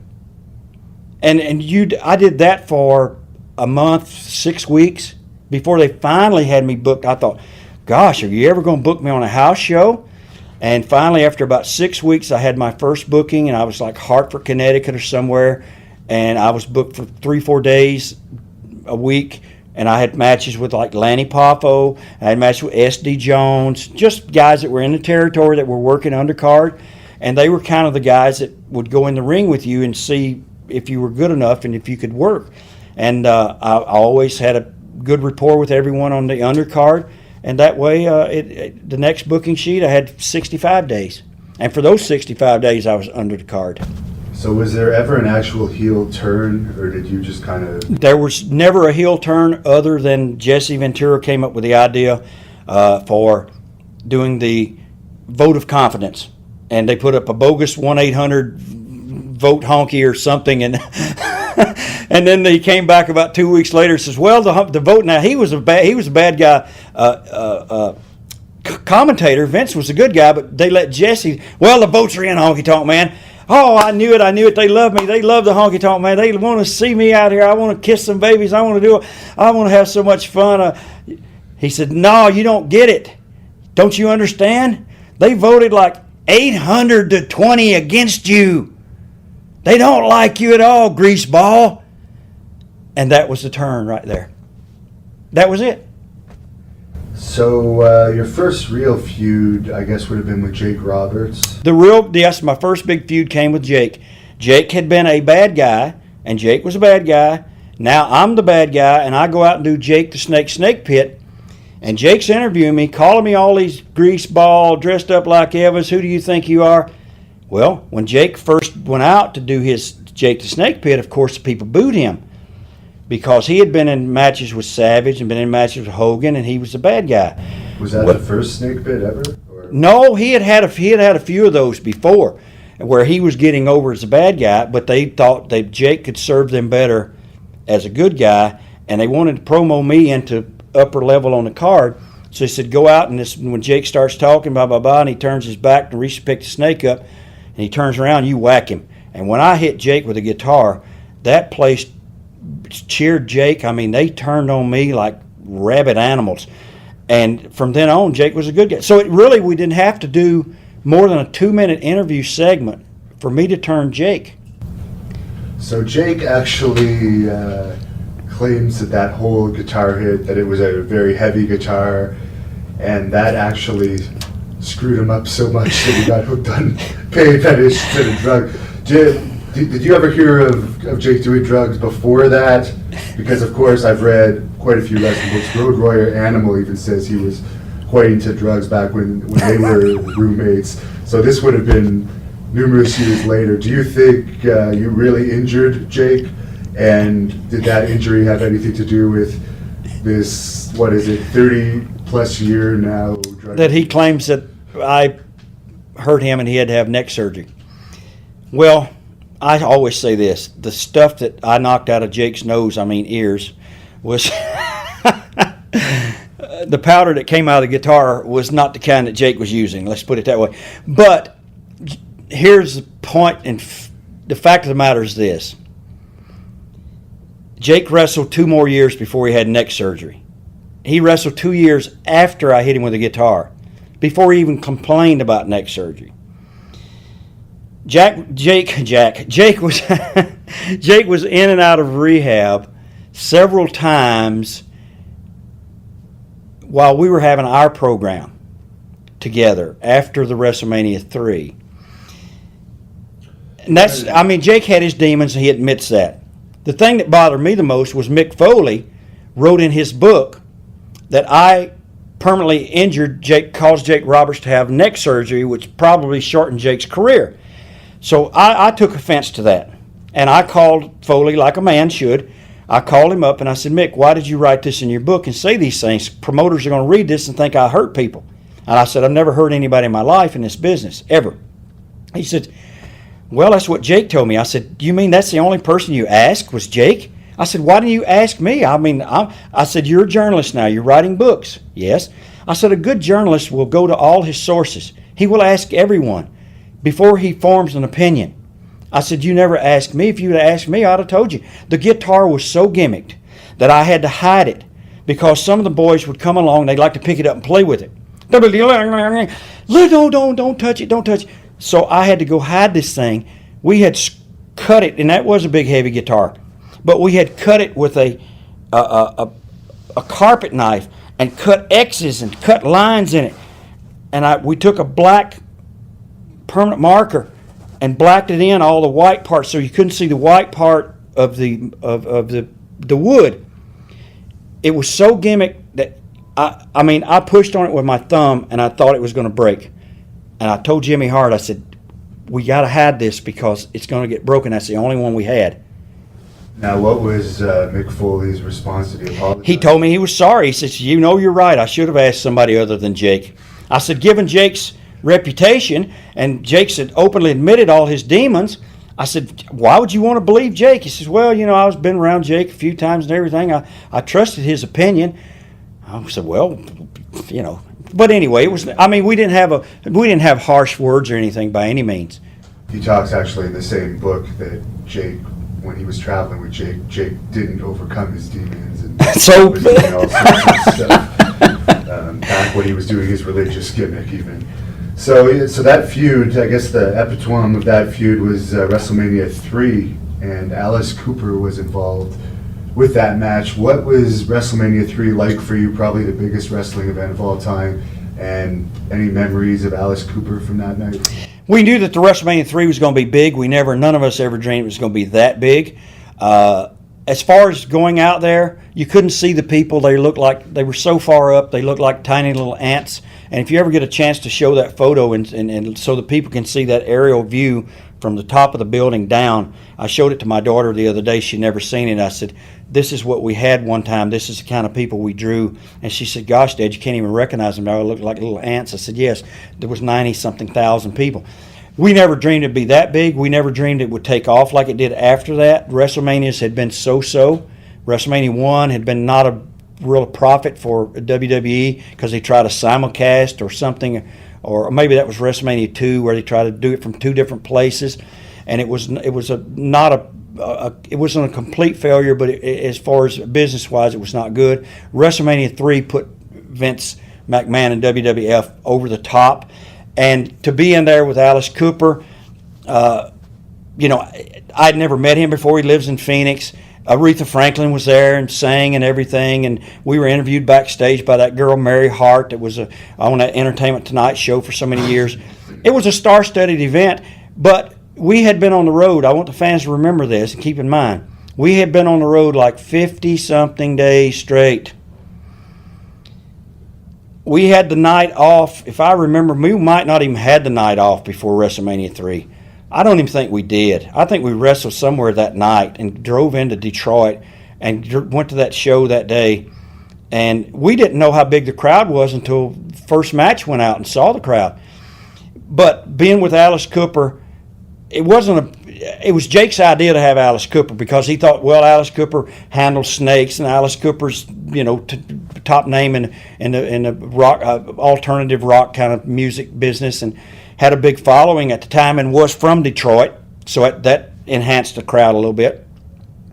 But we get out there, and before we went out, Jake showed Cooper the size of the snake, and this was a big snake, and Cooper was like, I don't know if I can do this. I only handle like those little bitty ones, I don't mess with those big ones. Jake told him, it'll be okay, blah, blah, blah. Anyway, Cooper was like really nervous, and every time I would get on Jake, I'd get Jake over near Alice Cooper, and I'd hammer on him and say, you're going to be next, Alice.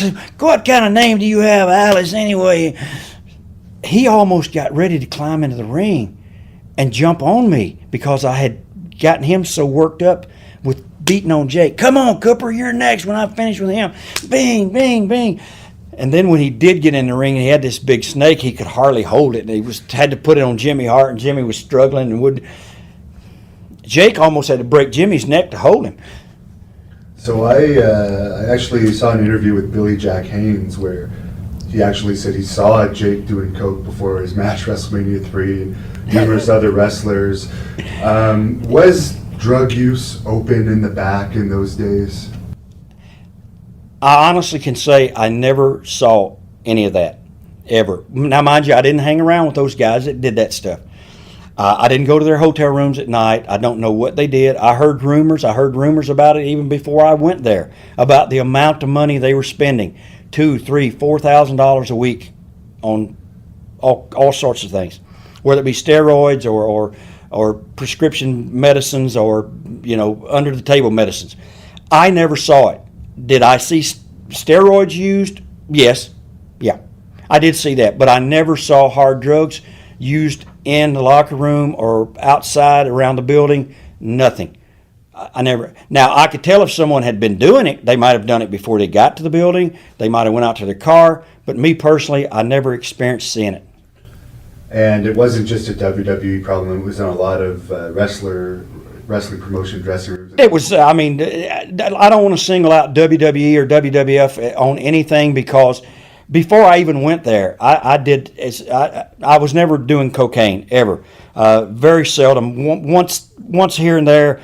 When I was in, San Antonio, Texas, on maybe 2 occasions my whole life, I never even bothered with it, didn't want it. I smoked a lot of marijuana, and I took a lot of pills. I drank a lot of beer and whiskey and wine, and I took a lot of steroids. But that was normal for that era, and it was everywhere. It wasn't just in wrestling business. It was in football. It was in baseball. It was in everywhere. Entertainment. And do you think in that WWE era there was pressure on wrestlers to take steroids? I was asked that in front of the grand jury, and I told the prosecutors the pressure was not put on us by management. Vince McMahon never told me to take steroids, and I told them that also. And I told the grand jury in New York before the steroid trial began, and I wasn't called as a witness because I did not witness him telling me. He said, all the guys here work out and everybody goes to the gym, so you'll have to figure in, the road trips are tough. You'll have to figure in some gym time because, our guys are a little bit, back then everyone was bigger and stronger, and I was just a normal guy. I'd been doing my weights and everything, but I was nowhere near what these guys were. And that's all he'd ever mentioned to me, that I might, you need to get in some workouts because the guys like to stay in shape and they know all the gyms around and everything. But he never implied to me in any way that I needed to take any kind of enhancement drugs. Did you ever take steroids? Oh, yes, of course. I took them up until I was not there anymore. Is that because you wanted to be in a top spot, and most of the wrestlers, I would say probably all of the wrestlers in the 1980s top spots, with very few exceptions, were on steroids? Even the bottom guys, even the guys underneath were taking them. I mean, the only guys that didn't take steroids was, I think, Bobby Heenan and Howard Finkel and George Animal Steel and Jimmy Hart. I mean, I can name a few guys that I can honestly say they weren't taking them, but we did it. I mean, I was doing it before, and I didn't want to stop. I mean, I enjoyed the way that I looked on them. I enjoyed that I didn't have to work out quite as hard to get, better results, and I didn't get injured as much. I mean, it did help in injuries. Was it easy to get steroids in those days? Oh yeah, it was easier to get them even back when I was in Pensacola. It was easy to get them when I was in Texas. It was easy to get them in Atlanta. It was easy to get them in Memphis. It was a common thing. Doctors, it was a prescription that the doctors would prescribe. They weren't illegal. Now, the doctor that was involved in that whole steroid scandal with WWE, which I believe they were cleared on, but the doctor wasn't.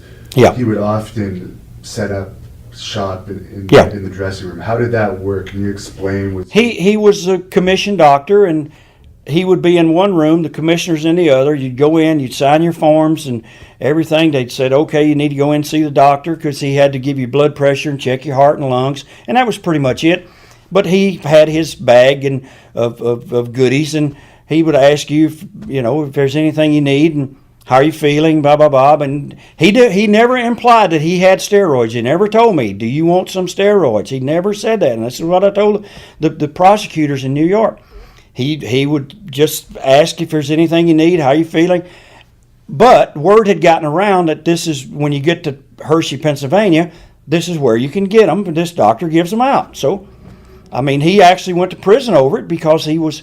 The ironical part of it was he worked for the athletic commission. It wasn't like he was just a rogue doctor out there that was giving them out to us. He was the athletic commission doctor, and I think that's why they frowned upon him so much. And he was a nice guy. He just got caught up. I think he was, in a lot of ways, I think he was scapegoated. Was he mailing wrestlers prescription? I never mailed them to me. I never heard of any mails other than what I've read later on. I never saw that. And most of steroids were actually legal up until around 1990. Yeah. So, do you have any idea what exactly was he convicted for if steroids were legal at the time? You know, I think it was maybe by not writing the prescriptions, because he didn't have a prescription pad to write them. He was just giving them out to us, and we paid him. So he was really, I guess you could say, he was selling them under the table, or if they did find out he was mailing them, then that's like an interstate commerce thing that, you know, it's a technicality, but you're not supposed to be, if you're a licensed doctor in one province, like in Canada, or a licensed doctor in one state here in the United States, you can't be shipping or sending prescription drugs to someone that doesn't, that where you can't take the prescription, and you can't take a prescription from Phoenix and have it at a pharmacy in New York City. Right. Because the doctor who writes it's not licensed to write them. So that, when you look at it that way, I understand what he might have done wrong. And Hulk Hogan was actually around the time of the steroid trial under a lot of pressure. Yes. And publicly denied taking steroids, and he was even accused of cocaine use, and he denied it, but he's later admitted to it. Yeah. Do you think he did the right thing at the time by denying all of the usage? Given his position and who he was and his stature around the world, being one of the most recognizable characters around the world of 5 or 6 people that would be recognized on any part of this planet, I would, in his position, I would have done the same thing. I would have skated the question. I would have not answered it probably legitimately, but he did come back later on and come clean and say, but he had a reason. I mean, here was a guy he was the epitome of what a child or some young person wanted to be. Say your prayers, take your vitamins, be like Hulkamania, do all these good things. I can understand it. And Billy Graham at the time was one of the main former WWE wrestlers that were, I guess it was later proven he was telling the truth about most of the steroid and drug use going on. Was he telling most of the truth that time, other than the part, Vince McMahon, obviously he was not pushing it on anybody, but was he telling the truth that most wrestlers were on steroids and a lot of wrestlers did drugs? Yeah, at the time. At that point in time, but it wasn't just in WWF or WWE. It was nationwide. It was all over the spectrum. I mean, it wasn't just steroids. Some guys never took steroids, but they were taking everything else. And why do you think when wrestling is really entertainment, it's not even a real sport, they picked on wrestling so much, and we later found out that there was a massive problem in baseball? As far as I know, hockey doesn't even test for steroids, and there's other sports out there that haven't really been examined as much as wrestling. Why were they picking on wrestling? Because we were superhuman cartoon characters, and Vince had created this WWF conglomerate and drawing all these people from everywhere and having these big events, and who knows who might have been behind going and squealing on us, or why they pointed to wrestling. It's like now they point to wrestling as having the most young people that's died than any other sport. Well, I think if you go back, you can look at a lot of sports, and there's been a lot of younger guys, even guys, okay, so they retired, but they retired when they were 35 or 38, and they end up dead when they're 40. Does that say that other sports don't have people that's been part of their sports that's died?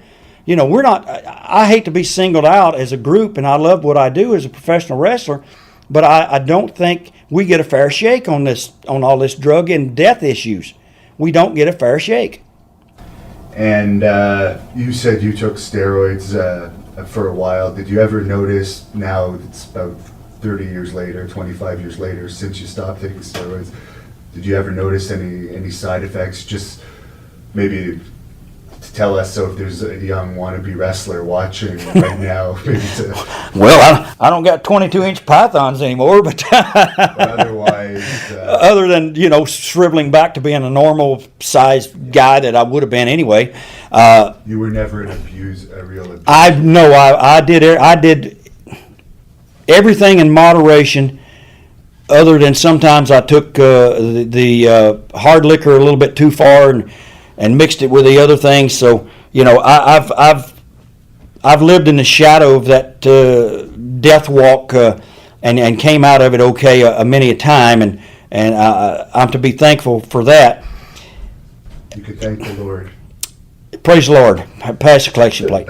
Anyway, but as far as young guys and young people breaking into any sport, I think you can achieve success without doing something illegal. Now, because it is illegal, you got to keep in mind the things we were doing other than hard narcotics were legal.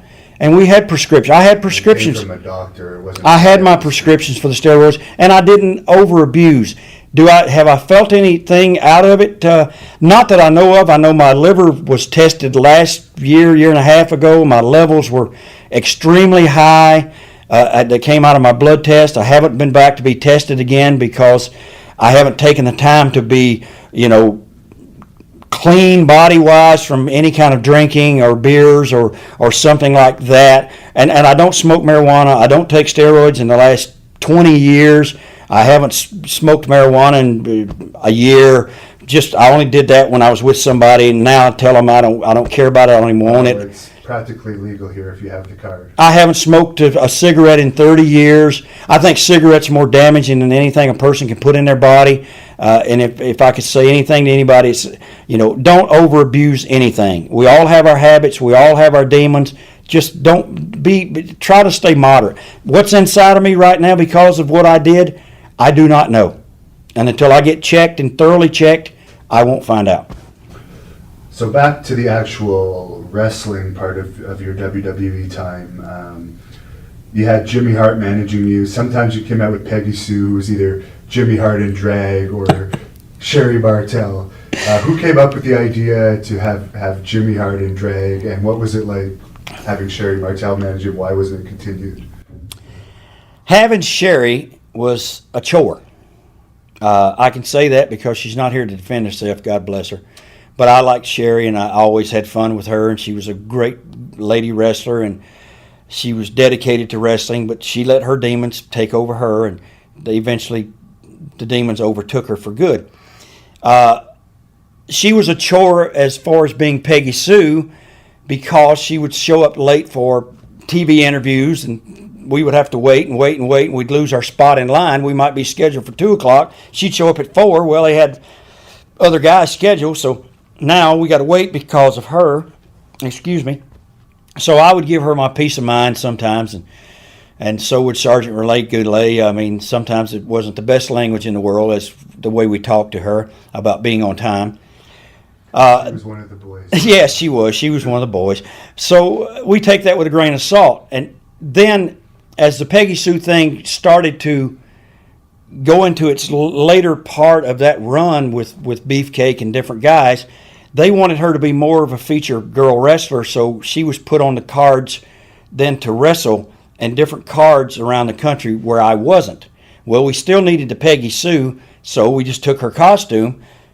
Jimmy can be Peggy Sue, so he would dress up like Peggy Sue, and Beefcake would put me in the sleeper, and I was almost out, and Jimmy or Peggy Sue would come in, and like you said, Jimmy dressed in drag, and Beefcake would drop me, grab Jimmy by the wig, pull it off. Oh, it's Jimmy Hart.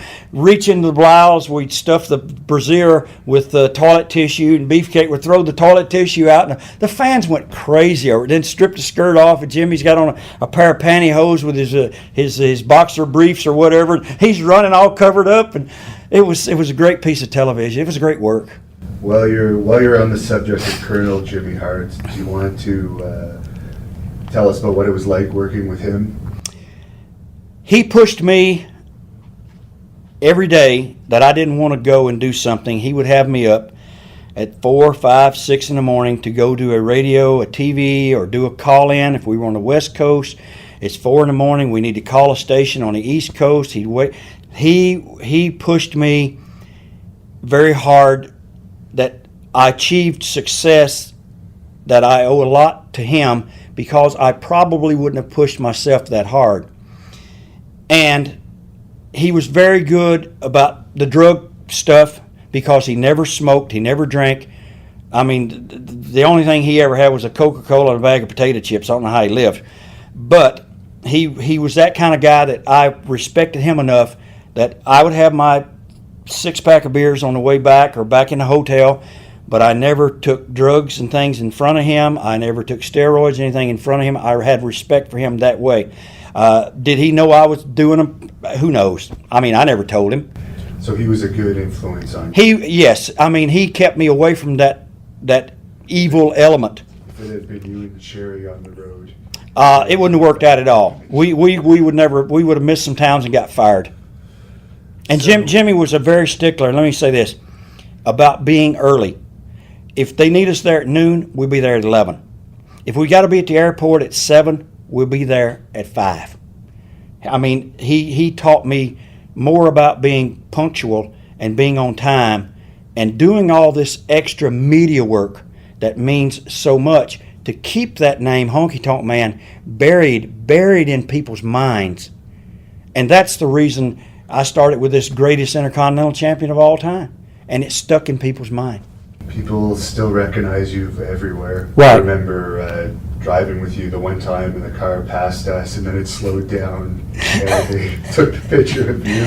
Yeah, but it's like I said, it's the media that Jimmy Hart pushed me to do this, and it kept both of us alive. So you had the feud with Jake, and then shortly after that, you got the opportunity to take the Intercontinental title from a man who WWE likes us to think was a big star at the time, Ricky the Dragon Steamboat. He held the belt for how many? Okay, he won it In WrestleMania 3. at end of March, and he lost it first week of June. So that's April, May, first week of June. 8 weeks. He had the belt for 8 or 9 weeks, and they want you to believe he was this super character. Ricky was a great wrestler in the ring, a good interview, solid, but he was not an Intercontinental Champion for only 8 weeks. I didn't know until after Macho Man passed away that Macho Man held the belt. I had it for 15 months. I think he held it for 14, almost as long. But I didn't know that because it was never publicized that way. Do you think, first of all, what were the circumstances of Ricky Steamboat's departure from WWE?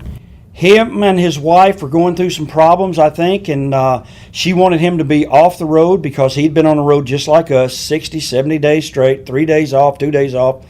She wanted him home. They had a new baby, and he succumbed to the pressure of a home life instead of now, you're the Intercontinental Champion, and it's time for you to really get out there and push and make some money. And he wanted time off, and Vince just would not hear of that. So Vince Very politely said, okay, you need to drop the strap, and that was it. And they didn't know who he was going to drop it to, and they had Butch Reed in mind, and Butch was AWOL that night, so then it was Hogan and Vince were standing in the hallway talking. I was just coming for an interview segment, and had the jumpsuit on, had the hair all fixed and everything, and Hogan said, what about him? And Vince says, maybe so.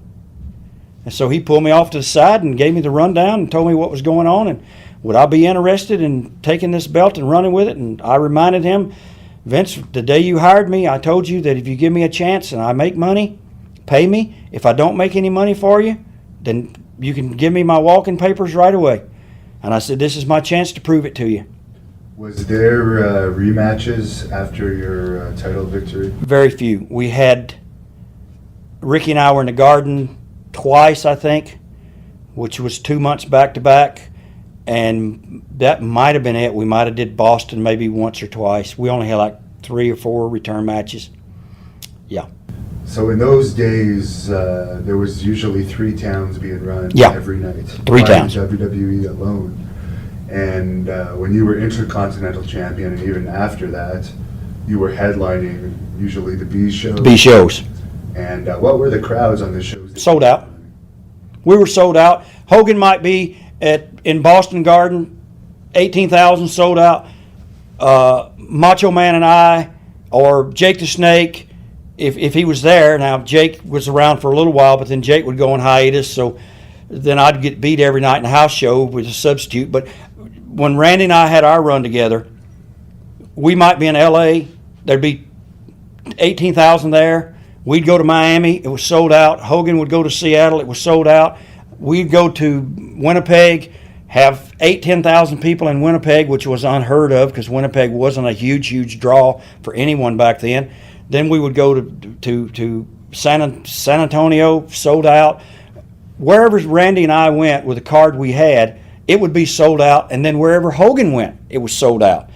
So Vince had it made. He had two A shows going as opposed to A, B, and C. And even those C towns, those smaller Scranton, Pennsylvanias, those smaller Brampton, Ontarios, or Mississauga for our Canadian fans, where he didn't run Toronto that night, but a month later he might run Mississauga or Brampton, Brantford. I always mix it up.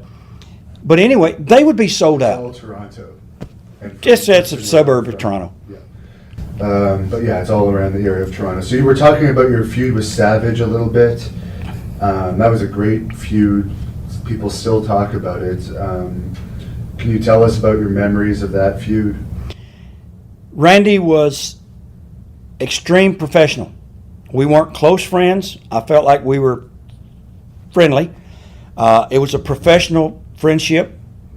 He didn't mix friends with business too much. He was a very hard guy to get to know. Once you did get to know him a little bit, he was a great guy. He was fantastic in the ring. Him and I, we clicked. Our gears clicked very well together. Did we have the easiest matches in the world? No, because a lot of times we didn't have good support on some of the cards we were on. A lot of times we were put on at different stages of the card where we should have been the main event or semi-main event, and we were like right after the popcorn match. But we overcame it because he was good enough to overcome it, and I was good enough to work with him to overcome it. We interjected Liz into our matches, which he never would do with anyone else. But he trusted me, and he trusted that everything's going to be okay. And we had a really good, solid lot of matches for almost a year. Now, a lot of people sometimes say Randy was crazy and stuff for being so protective of Liz, but do you want to talk about a bit what the dressing room's like in that day with a group of rowdy guys that have been on the road forever away from their wives and are probably not being faithful to their wives, and there's a lot of stuff going on in the back. So in my opinion, he probably did the right thing by protecting her so much. Do you have what's your opinion on all that? I think I agree with you to the setup of the question, yes. And yes, I agree that he should have protected her because dealing with this cast of characters, as you laid the setup for the question, was a challenge for even guys in the locker room to deal with these characters, and no matter what they had been doing the night before, 10 minutes before they got to the matches, what kind of person is going to walk through the locker room door? Sometimes the locker rooms in some of these small towns, it was hard for Randy to be that kind of, show that protectionism to her. And she was a gorgeous young lady. I mean, she was beautiful. And here's Randy with this wild hair and wild eyes and woo, yeah. How they ever got together, I do not know. But that's neither here nor there. Beauty's in the eye of the beholder. But some of these smaller locker rooms, there wasn't a place for her.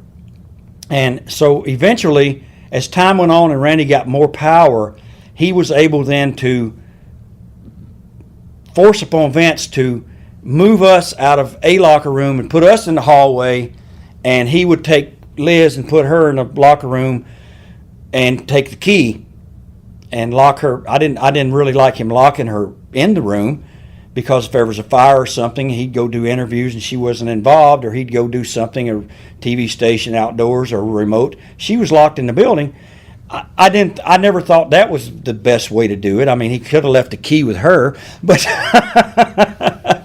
mind you, that's how Randy was, and he got a lot of backstabbing. He got a lot of back talk from guys whispering about it and everything. But I never did. I thought he handled it professional. Now, I'm not sure if you ever saw this, but the Ultimate Warrior put out a video shortly after Randy's death in response to Hogan coming out and saying that they had made up, when, from everyone I've talked to, they hadn't made up at the time of Randy's death. And the Warrior put out a video of Hulk Hogan on a European talk show saying that Randy had a cage built around the front door of his house that he would lock Elizabeth in. So he would leave her 6 TV dinners, I think, with Hogan's line. Is there any truth? I've heard that nonsense. I mean, only and like I'm not going to take a cheap shot at people that are not here to defend themselves. Yeah. And of course, Randy's not with us anymore. Liz's not with us. That's just rumor. Unless Lanny came forward and told something that he knew behind the scenes, which he probably would never do, because he's that kind of a gentleman. I heard those stories about cameras being around the house, but look, anybody that reached the level that Randy did probably would want cameras around their house if his wife is at home and he's out on the road. I mean, I would. I had a security system in my house when I was on the road to protect my wife and children. Do you think that was more just the feud, the real life feud of Hogan and Savage, and Hogan thought, oh, this is going to be on TV? Probably. I do believe that Liz, when she wanted to go somewhere, that Randy's mom and dad lived down the street and they would take her because Randy didn't want her out by herself. She was a well-known character too. She was as popular as anybody. She was probably the most popular female since Fabulous Moolah. Right. I mean, there's been nobody else in the business that came close to Liz's popularity. So she couldn't go places like, I couldn't go places. I definitely didn't walk around the streets with my hair fixed or wearing a jumpsuit. There was places I would never go out to bars, and sometimes I wouldn't go to restaurants. So back to Randy himself, as a wrestler, as far as wrestling ability, promo ability, drawing ability, do you think he's right up there as one of the greatest of all time? Oh, yes. No, I don't think anybody could touch some of those promos he did when he was, space is the police, yeah. And he would twist and he'd turn and he would do his fingers. And he was very animated in his promos. And I learned a lot by watching him and by watching Hogan and different guys. The more animated you are in your promo, the more people really listen, the more they start to watch and listen to you. And his in-ring stuff was, Randy worked a fast pace. Randy worked one of these, knock me down. If he went down, he was right back up. If he went off the top rope, he came off the top, he hit you, boom, and he was right back into something else. He had that speed about him, and he had that athleticism that was a lot of guys at that time didn't have. So a lot of people like to talk about Hulk Hogan or Ric Flair being the greatest of all time. Do you think Savage? I think he deserves equal credit. Equal. I don't. I know this. I know that a lot of times Hogan got flack and still does because they say, well, he didn't do anything but do this, and all he did was drop the leg and hulk up. Well, he didn't have to do anything else. Could he have done other things? Sure. Go watch matches with him and Harley Race. Him and I had a couple of matches together, and it wasn't the regular Hulk Hogan match. We interjected Jimmy Hart. Jimmy jumped on his back. All sorts of stuff. We did everything.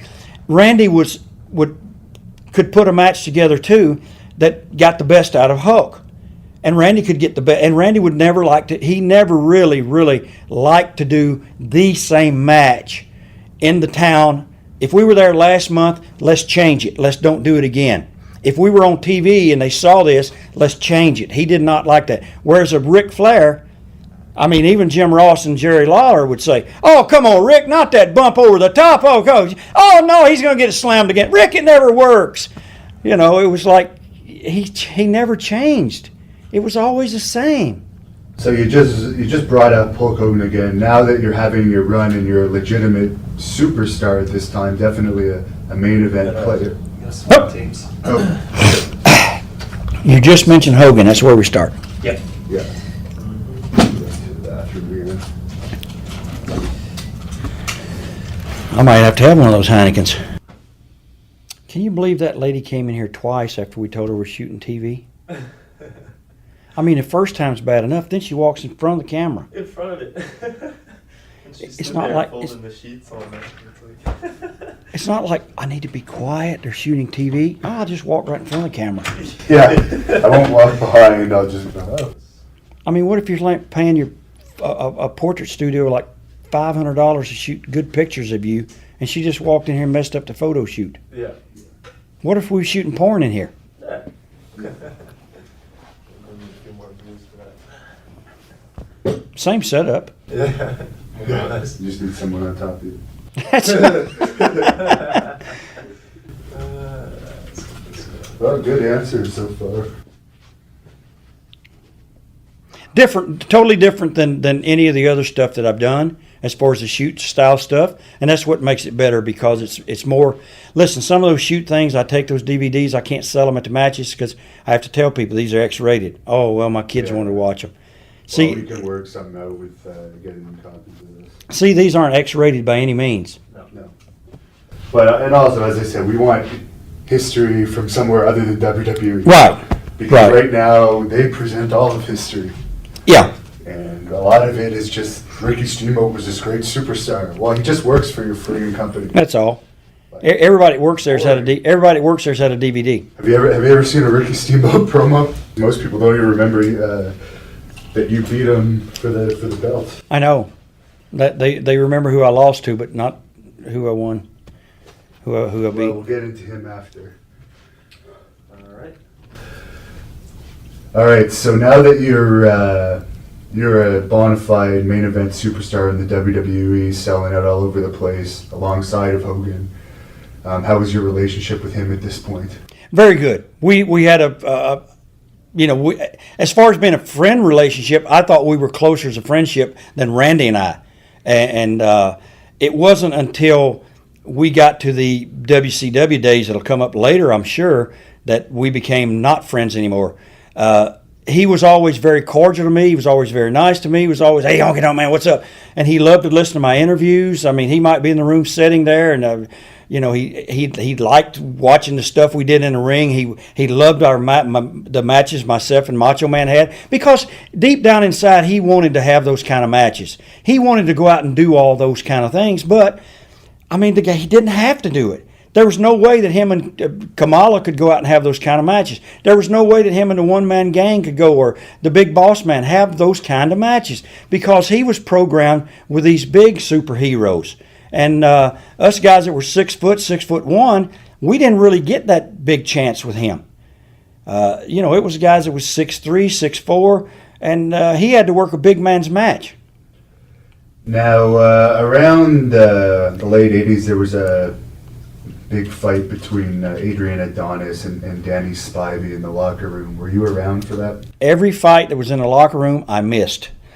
I was not there to see Iron Mike Sharp and Billy Jack Haynes, which was what I understand was a deadly fight where Billy. Can you tell us about that? 'Cause I only have secondhand information where Billy Jack and Iron Mike Sharp, something happened, and Mike Sharp had rubbed Billy Jack the wrong way, and Billy was a short fuse anyway, short time bomb, and Billy just started. They got into it, and one punch was thrown, and then and Iron Mike Sharp was a tough guy, but Billy Jack was tougher at that night, that day in the locker room, and from what I understand, he beat him up really bad.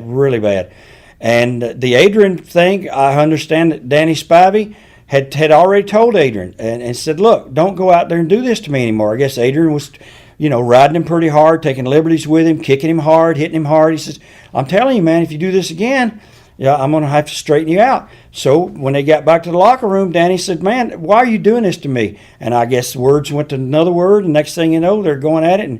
And Danny Spivey was not a guy to mess with, and he was a legitimate tough guy in Tampa.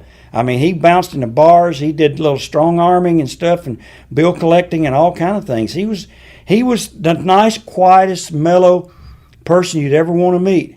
But his nickname after that was Dangerous Dan, the left-hand man, because he was left-handed. And he beat Adrian up really bad. Adrian had to take about a week off.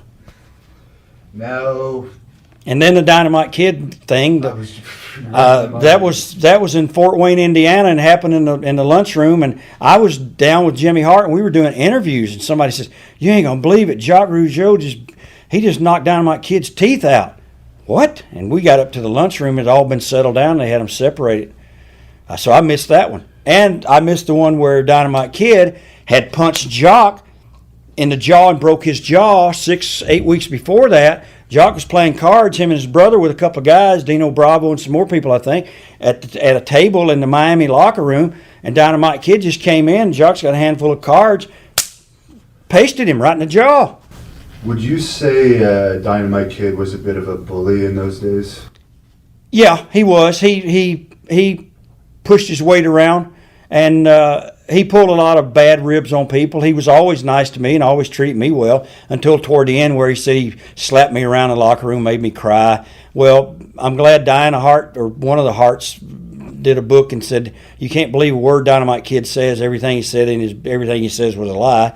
So that, at least that never happened. Jimmy Hart was there, and he was. At that point, you would have been fairly high up on the card. And Yeah. on good terms with Hogan. Yeah. So if he had done something Right, like that, right. he would have been. Well, I even saw him like the next after that, and I saw him the next day, and he's walking along, and I said, I met him face to face, and I said, "Are we okay? Is there any more problems with us?" He said no. He said Just no. to be clear, according to Dynamite Kid's book, he claimed that you had said something about Harley Race when you actually have tremendous respect for Harley Race. Did you, in Right. fact? Was it just a That was never ever where he heard that. I do not know, but Bobby Heenan made a joke about that. Guys laughed about it. I guess maybe he heard me laugh about it, and about Harley wearing the pouch on his back on his side, and you couldn't give him the rear end bump because the pouch might break. And that was it. Harley, and I respect him as one of the nicest, sweetest guys in the world, and I would never have said anything bad about this man. And I even told Harley myself, I said, I don't care what, and I know he was very close to Dynamite Kid, but Dynamite Kid was going through enormous pain. At that point in time in his career, his back was going out. He had numbness in his leg. Harley took care of him, drove him to the airport, did all sorts of stuff. And they were close friends, but Harley would have done that for anybody. And Dynamite Kid was taking a lot of stuff, a lot of steroids, a lot of pain pills, and a lot of drinking. 9 o'clock in the morning, 10 o'clock in the morning. He can say he didn't do it, but there's people in the bars around the country that were there at 9 in the morning, saw him. And so, he's going through his demons now and his problems, and I only wish the best for him. I wish him good luck. And your last feud before dropping the Intercontinental title was with Brutus Beefcake. Can you tell us about that feud? That was more of an entertainment type feud. It was not like Randy and I were more of a workers match and doing high spots and really getting hard heat and doing all these things and making people really get all worked up that Randy's going to finally win. I don't think that people really believed that Brutus was going to beat me, other than maybe Brutus might cut my hair. But we had entertainment in our matches. We were more entertaining. We put all the entertainment factor in. And you were originally scheduled to face Brutus Beefcake at SummerSlam '88, I believe it was. What happened that changed? Okay, the real story is this. They were going to program, they already knew that they were going to program me and Warrior's going to win the belt. That had been predetermined about 6 months ahead of time. We knew, and everything knew, which was all had been taken care of. Vince and I and the Warrior, and it was kind of a hush-hush, and nobody knew about it. It was kept quiet. I told Jimmy Hart, and then a couple more people knew that Warrior was going to win the belt. And other than that, that was it. I was still with Brutus, and they set an angle up where Outlaw Ron Bass injured Brutus, like the week before on the television taping. So then Brutus was injured and could not come out and have the match with me. So I went out and told the crowd, I don't care who it is. Just get me anybody. I don't care. Bring some. I came here to wrestle. I want somebody to wrestle. Get somebody out here. And they hit the Warriors music, and out he came, and the place exploded. It was my idea. Short match, 13, 20 seconds, whatever it was. Bing, bing, bing. Hit me here, hit me there. I take a bump, go back. You run, you do the big splash on me. 1, 2, 3, and the place went nuts. I mean, finally, after 15 months, someone had actually beat me. So there was never any plans for Brutus? No, Brutus was never in the plan. Never. It was set up? It was total setup. Yeah. And it was set up perfectly. Were you happy to do that for the Warrior at the time? Did you know he was going to go on to get a great, probably 4 or 5 year push after that? I didn't think his push was going to go as long as you just said, the 4 or 5 years. But Vince had already told me when we sat down and had our conversation that he wanted to push this guy. He said, I see something in him. I see some electricity. I see something I can do something with. And I would like roll my eyes and, are you kidding me, Vince? He says, no. He said, I need someone to take Hogan's spot. Hogan's already wanting to go to L.A. and be a Hollywood movie star. And we got like an 8-month opportunity here to build this guy and get him in that spot. And he said, that's what I want to do if you do it for me. I said, whatever. I said, I'll be more than happy to. He said, I'm going to need some return matches. I went, oh, you're kidding me. Come on, Vince. If I can just get through one match. And so Vince says, I don't care. Just give me some return matches and get him over. You can work with a gal in the front row. He said, just get him over. I said, okay. So we had return matches, and they were quite good. We actually were able to put together a match that was good. The short match that I had where I lost the belt, it didn't hurt me. The people still hated me. My hatred, my heat carried on.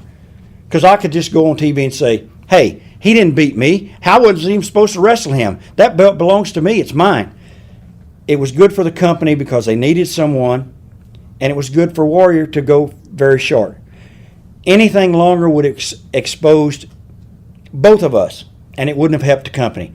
As time went on, then he became a very good worker. Rick Rude took him and made him an extremely better worker. Then he had the match with Hogan, and he was world champion. And then, and he's thanked me. Warrior has actually been one of the few people who said, thank you so much. And in later years, I believe around 96, he had a little comeback match on an independence show, and he actually chose you to work with him. Yeah. So a lot of people like to throw jabs at the Ultimate Warrior, but he really did have great promo skills, and he was able to pop a crowd. What's your opinion of him as a wrestler in the end? Because there have been a lot of wrestlers that maybe not have deserved their spots, but at least the Warrior worked pretty hard at it, and he did have some talent. He spent a lot of time working on his character. He had costumes made. He spent money on his character.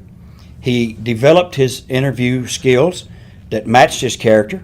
I think the one impact he had most of all was this body that he had, this painted face, this colorful outfit, and when the music played, it was like hearing the Stone Cold glass breaking.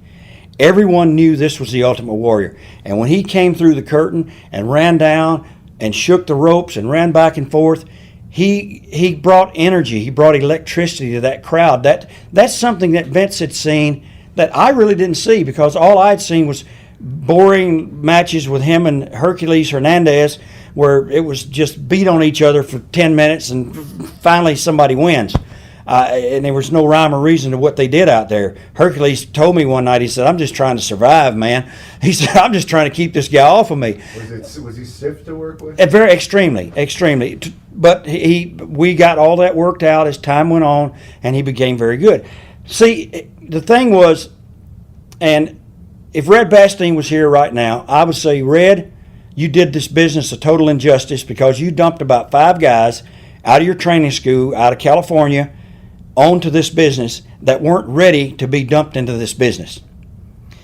Sting, who went on to be a great wrestler and a good wrestler and a huge draw.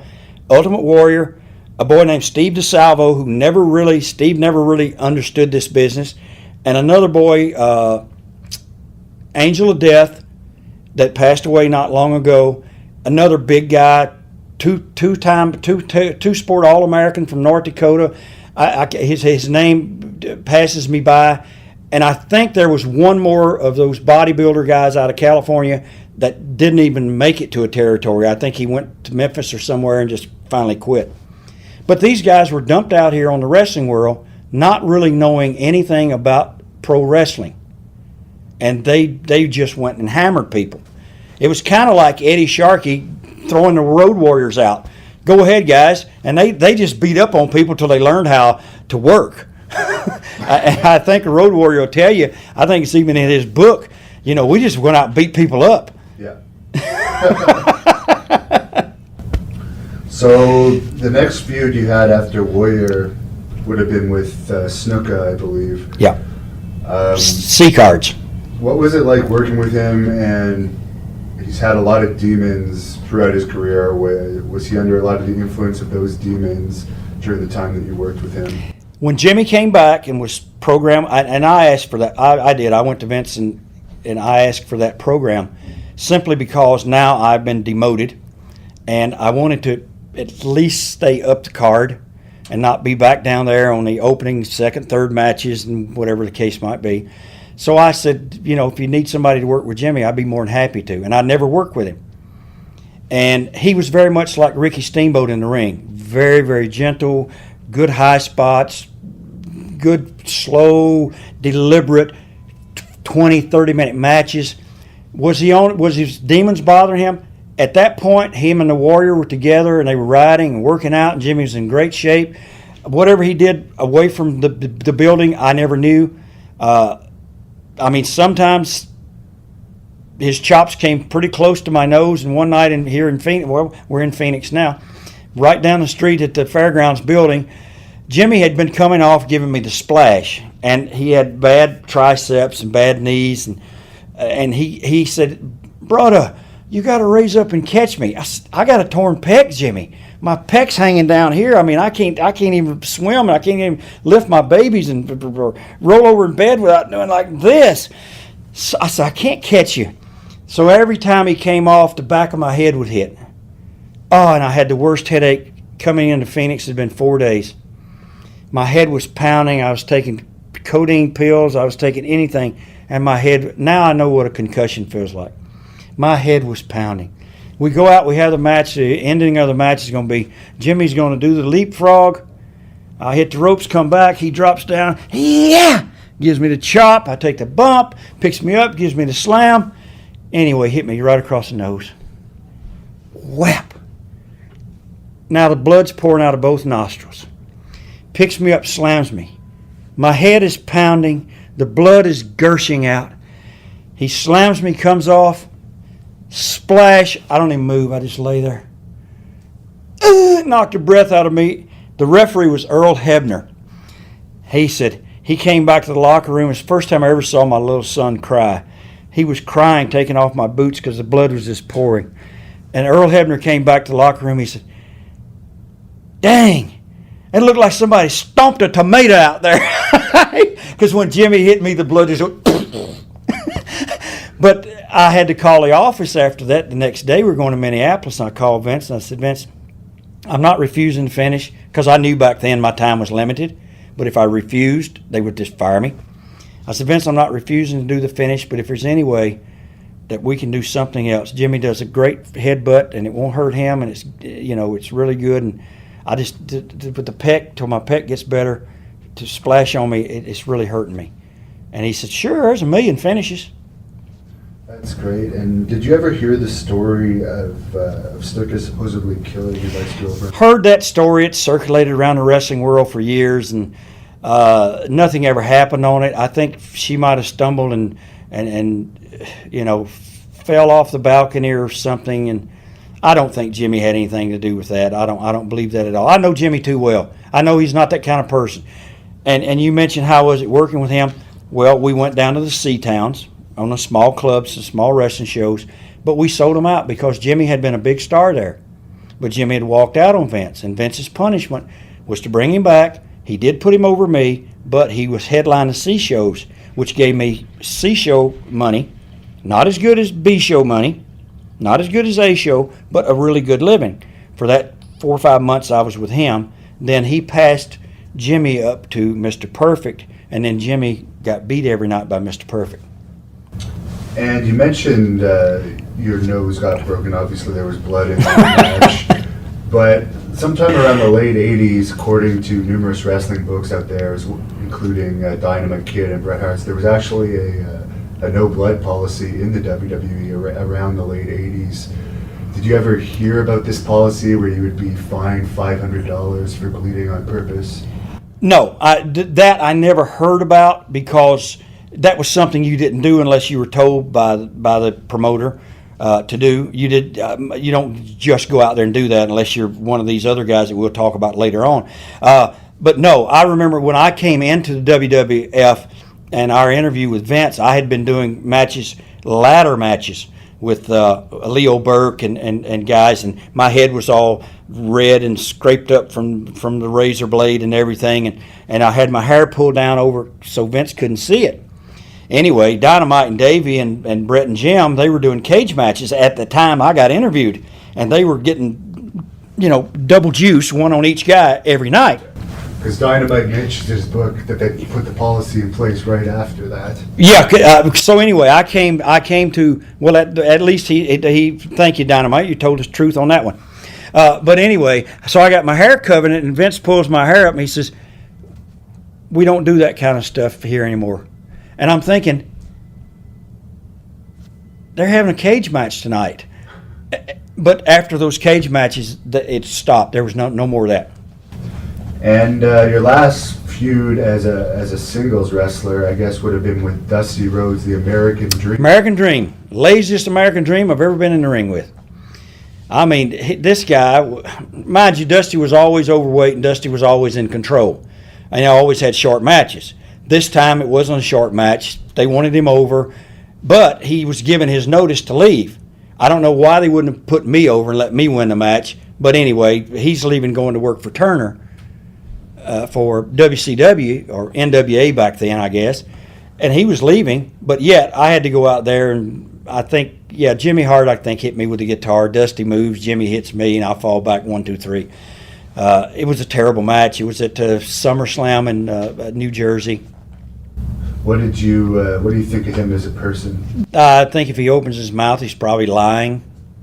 I mean, he told me, he told Coco, he told Dino Bravo, even that day in the locker room after our match, and we were getting dressed, he said, guys, I've given my notice and everything, and anytime you guys want to come down there, just let me know, because we were all pretty much, Coco was on his way out, Dino had given notice, he was leaving. Anyway, I never called him, but Coco did call him, and he wouldn't take his call.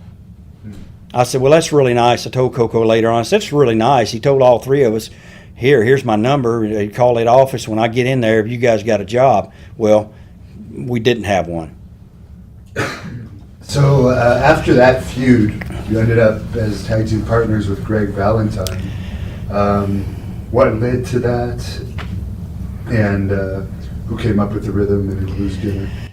The Rhythm and Blues name, Rick Rude, we were in the locker room, and we were about 5 minutes before going out for a TV USA cable TV match. I think we were going to wrestle Marty Jannetty and Shawn Michaels back then. Anyway, Greg, they brought the hair dye, and he dyed his hair black, and they were going to they had finished, Greg was pretty much finished with his run and his singles matches and was not doing a whole lot. And Greg had always been a stable around there because he would, him and Pat got along really well. And Pat Patterson, I'm talking about, who was doing most of the booking, and they always kept Greg, kept him a job no matter what. Even after the Dream Team, he went into singles when him and Beefcake were together. Then he was not doing a whole lot, so they wanted to do something, so they rejuvenated him and I with this tag team, which I thought was really good. We had a ton of heat because his black hair, but Rick Rude was sitting there, and Pat said, we need a name for you guys. We got to call you something. And Rick Rude said, well, he pointed to me, he said, he's Rhythm, and he's always half asleep. He's Blues. Pat said, that's it, Rhythm and Blues. And he went and he told Gorilla Monsoon, that's it, that's her name, Rhythm and Blues. And you feuded a lot with the Hart Foundation. Do you have any memories of those matches? Rhythm and Blues was scheduled to take the belts from the Harts. At sometime shortly before or after the Road Warriors, once Vince got the Road Warriors secured and they were coming in, our chances of getting the belts, he'd promised them then to the Road Warriors. That was their deal. He had told us we were going to do a program and win the belts from the Harts. He said, you guys have got more heat than anybody. Vince loved heels that had heat. And with me being the razzmatazz guy, the show business, and now I've influenced this real wrestler, Greg Valentine, this tough guy, to dye his hair and Greg to stand there and pick a guitar. It was like the people hated me more, and now they hated him more than he could have ever done as Greg the Hammer Valentine. And then Jimmy Hart being there. So the wheels were very good for that tag team. And we would have been a good tag team with the belts. But once they got to Road Warriors, there was too many tag teams, and he was doing business with the Powers of Pain. He had Demolition. He had so many tag teams that we were behind the eight ball.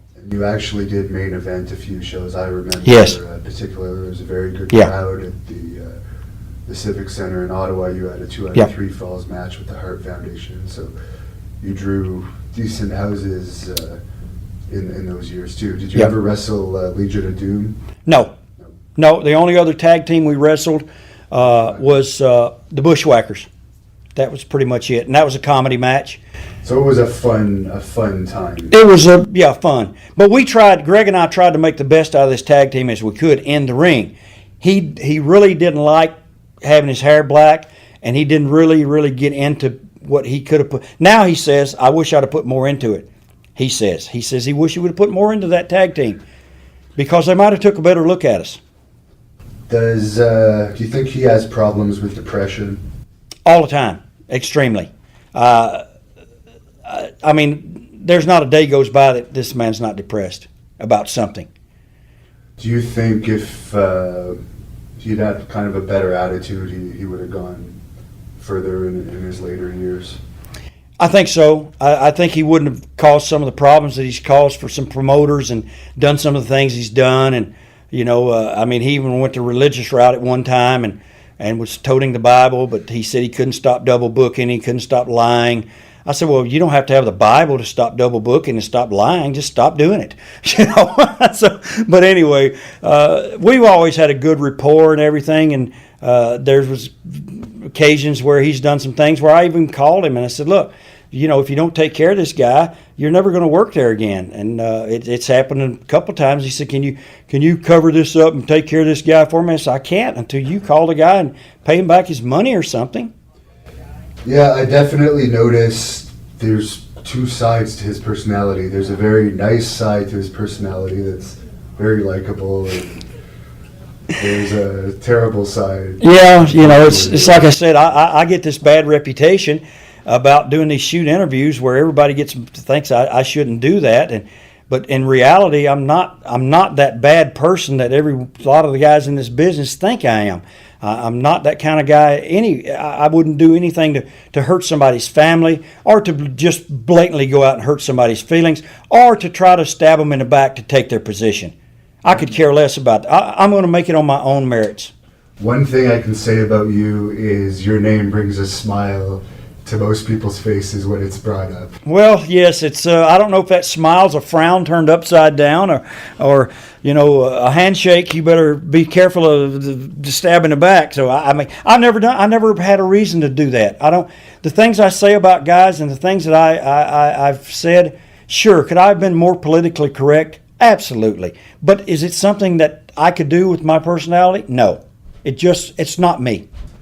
So at the end of your first big WWE run, you were a commentator for Superstars, which was a very popular show back then. Yep. How did that come about? And I personally thought you were doing very well at it, and what led to it? After the Rhythm and Blues, they cut Greg loose, sent him to Japan. They got him a Japan trip for Inoki, sent him over to Japan, and Vince told me, he says, we're going to do something different with you. we don't have any spot for Greg. There's really not a spot for you guys in the tag team, but I want you to come and you're a great man on the microphone. I think you can do great things behind the camera. And I said, well, I told him, I said, Vince, I'm not sure if I'm ready to go behind the camera because I had some gas left in me. The tank wasn't empty. And he says, no, I think you'll be wonderful at it. What I didn't know was it's going to be a 3-man team. Vince, Daffy Duck, Roddy Piper, that you can't get a word in edgewise when he's talking, and myself. So I felt like I was really the odd man out in that crew, even though I struggled to try to make it work. And a lot of people said it was good. A lot of people say, hey, a 3-man team doesn't work well. And in most cases, it doesn't work well. But it will work if you have 3 guys who are on the same page. Roddy wanted to continue to be Roddy. He wanted to talk for an hour. And it didn't matter if he put the heels over or he put the baby faces over. He kind of took the middle of the road on everything. Now, Roddy's been very open on his drug use in his career. At the time when he was commentating with you, do you think it was on one of the higher levels of use or lower levels? What was he like to work with other than that? I've never seen a change in the guy. He's always been, hey, good to see you. How you doing? How's your family? As if he cares. My dad just passed away. Oh, I'm so sorry to hear that. You're not really sorry. You never even knew him. I mean, come on, Roddy. But his interviews were always at up-tempo, hyper kind of activity. That might have just been his way. And was he doing something out of the ordinary? I don't know. I never saw him. So after you were released, which you just mentioned, WCW was picking up steam at the time. They were signing a lot of ex-WWE wrestlers. Was there any immediate talk of you going to WCW? No, it was almost 9 months later, I think, 9 or 10 months. I really didn't talk to them till like August, and I was left WWE in December, around Christmas time of 1990, and I didn't have talks with them until about 9 months later. And Eric Bischoff told me on our first meeting that he didn't like my gimmick. He was never a fan of mine, but to keep Jimmy Hart quiet, I have to bring you in because he's driving me nuts. And I said, well, I hope I can change your mind. And after that, I knew my days were numbered. And he promised me a contract, and then all of a sudden he wants me to start doing jobs for Johnny B. Bad. And nothing against Mark Merrill or Johnny B. Bad, but look, those guys had $350,000, $400,000 contracts. I'm working for $1,000 a day. I'm not going to go out there and do jobs. So you had a nightly deal? Yeah, I had a nightly, whatever, and I worked like 2 nights a week sometimes, 1 night a week. They'd fly me all the way from Phoenix to Atlanta. I'd come in, I'd do 1 30-second interview, get paid $1,000, get on a plane, go back home. You were on a couple pay-per-views Yeah, during that time. yeah. So really, your heart wasn't into it. You were doing it for the page. Now, yeah, my first pay-per-view was in Detroit. I was on the first match with Johnny B. Bad. This is where Hogan and myself, our friendship started to very rapidly deteriorate because I thought he was more in charge. And I pulled him into the shower room, and I said, hey, what's the deal here, man? What do you mean? I said, I have been the main event in Detroit in this same building and sold it out 20 times over. I'm on the first match, and I'm going 15 minutes with Johnny B. Bad. I'm doing a time limit Broadway, a draw. And he says, hey, brother, it ain't my call. Ain't nothing I can do. I said, well, if you can't do anything, then nobody can. So that started the downfall and the deterioration of mine and his friendship. Why does Eric Bischoff say you were his most favorite person to fire? I'm flattered by that. I really am. I thought it was the best thing he could say. He actually said it on WWE Raw TV, I think, once. He put it in his book. Why he hated to fire me, I do not know. I do not know why this man never liked me. I never said anything bad about him until he wrote it in his book. I never said anything negative towards him in any way until he said the one guy that I love firing the most, and he fired a lot of guys there. I must have done something to him somewhere that made him despise me. Well, if he hated me that much, imagine how the people would have hated me and how much I could have done for his company and for him being in WCW as the main guy. And at that point, by then, he wanted me to job to Johnny B. Bad again on one of their big Saturday night shows out of Nashville. And I went to Hogan again, and I said, this is utterly ridiculous. I said, what's the deal with this anyway? Am I here I said, I came here to help you. I didn't come here because I had anything invested. I don't have a contract. I have nothing. I said, I'm going to go out there and lay down for this kid on national TV. And just to explain to people that might not know this, one of the reasons why you were mad about jobbing was because you didn't have a contract and you still have to make a living for yourself on the independent circuit. It's not because you really didn't want a job, but it was lessening your value on the independent circuit since you weren't under contract. Totally being devalued on the independents.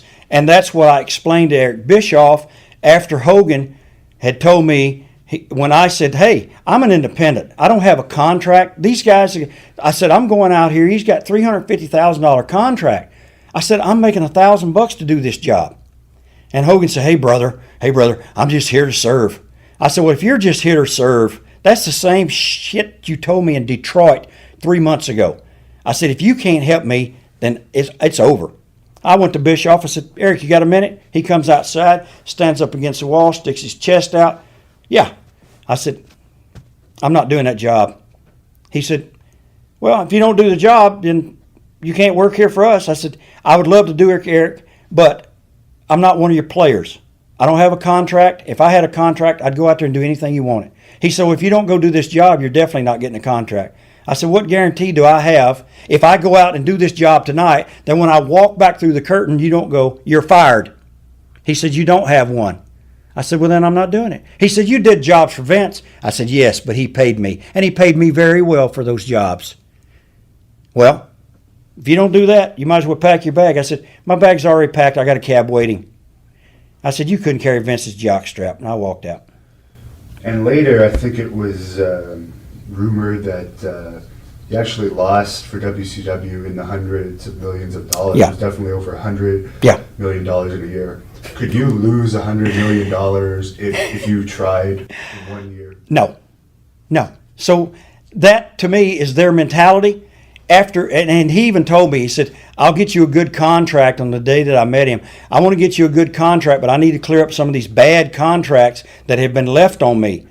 But he said, then I'll get. But there was guys who were getting renewed who didn't even work there. They stayed home and got their check. Some of them. Manny was employed for 3 years without working. He never even showed up there and got a paycheck. And it's nothing against the wrestlers. I'm glad they got the money. I'm glad they took these people's money, because these people deserve to be raped. They deserved it. To not watch over your wallet. I mean, I thought Ted Turner was smarter than that. I thought he would have had someone up in the executive office that would have looked at the books and said, this company, Ted's losing $100 million a year. We're giving money to people who don't even show up at the building. We don't even know if they're still alive. Or they would send people to buildings and not use them. Send 40 guys to an event. I had one guy, and he's not around anymore. Brad Armstrong. Brad came down to the building one day. He said, I don't want him to see me. He said, the only reason I came down is I want to make sure that my name is on a sheet of paper so that they know I still work here, because my contract's getting renewed next week.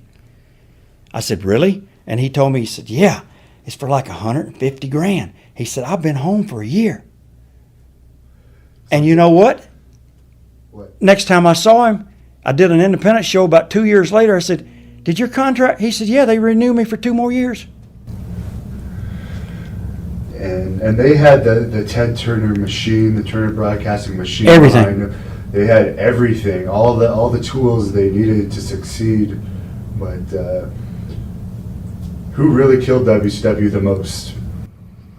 Well, I can't say that it was Eric Bischoff, because someone had to be above him.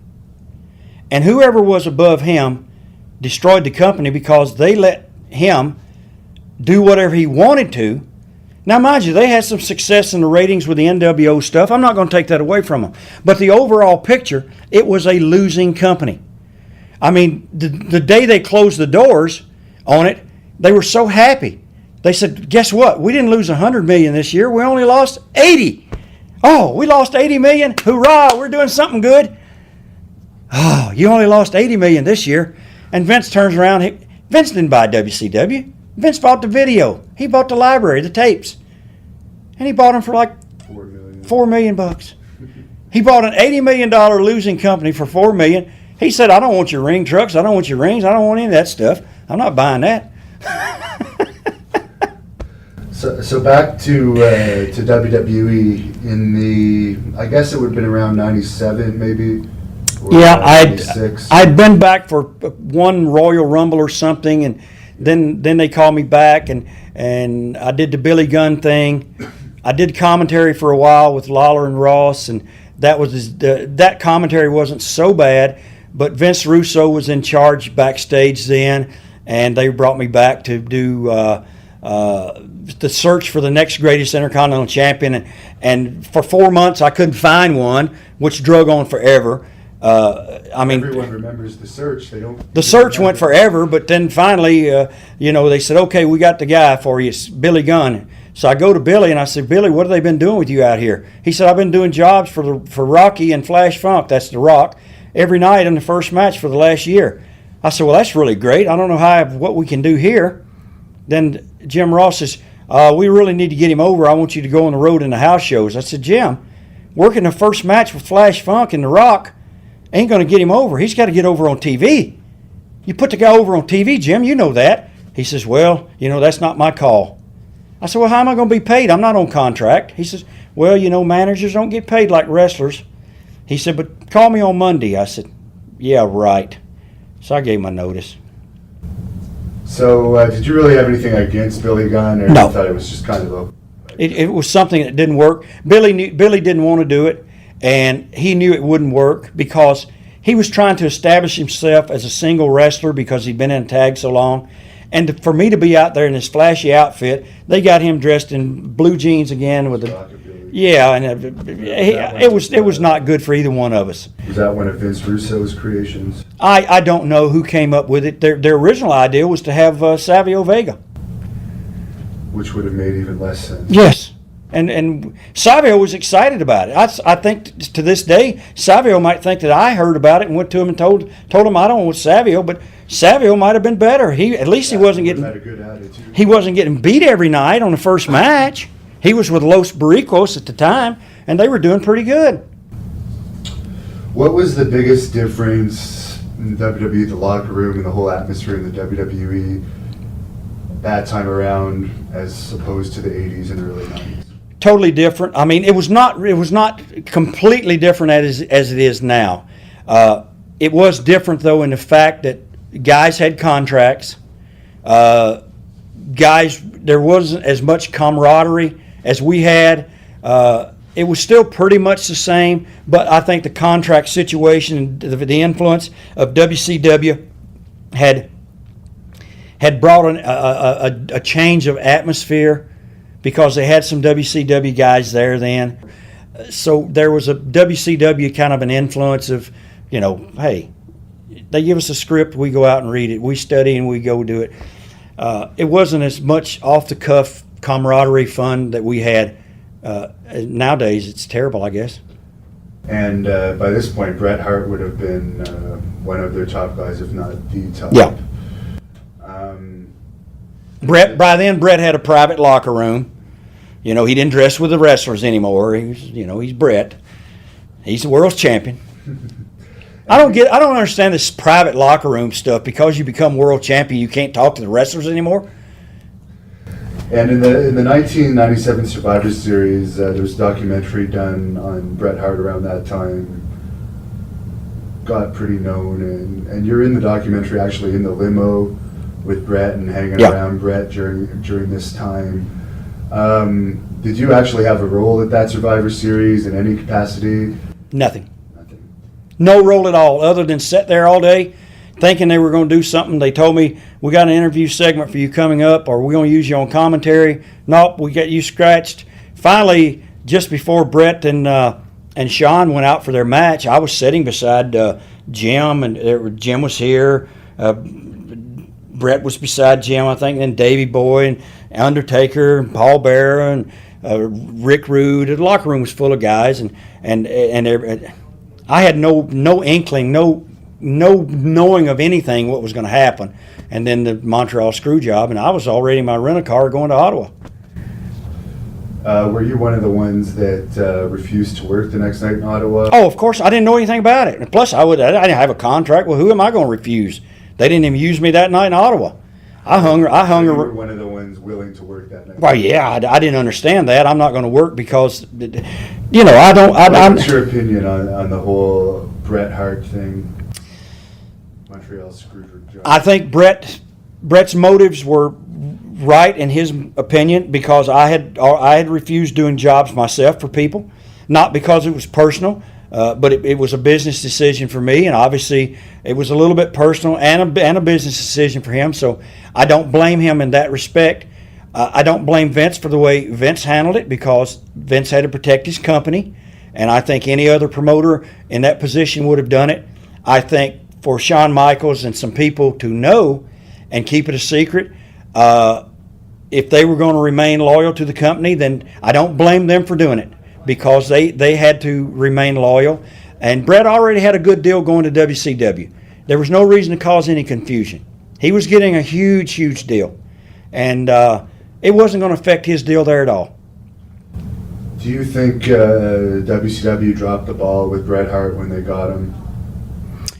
I think they dropped the ball with a lot of guys, and Bret just happened to fall in that category. I think the Ultimate Warrior came in. They dropped the ball with him. They dropped the ball with Davey Boy when they brought him in because him and Bret went in about the same time. There's been numerous guys that they brought in there that they totally mishandled and didn't. Look, if a guy knows what he can do and he's been doing it for another company, let him go out there and do it. Would Hogan have been instrumental in maybe Bret not getting the push that he maybe could have used and done very good in WCW? We don't know. We'll never know that because Bret got injured and had to leave and everything.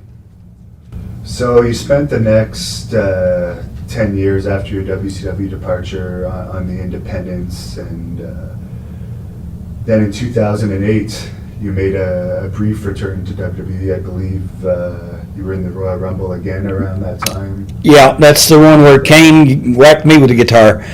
And then that led, later on, they used you again with this whole thing with Santino and the Honkytonk.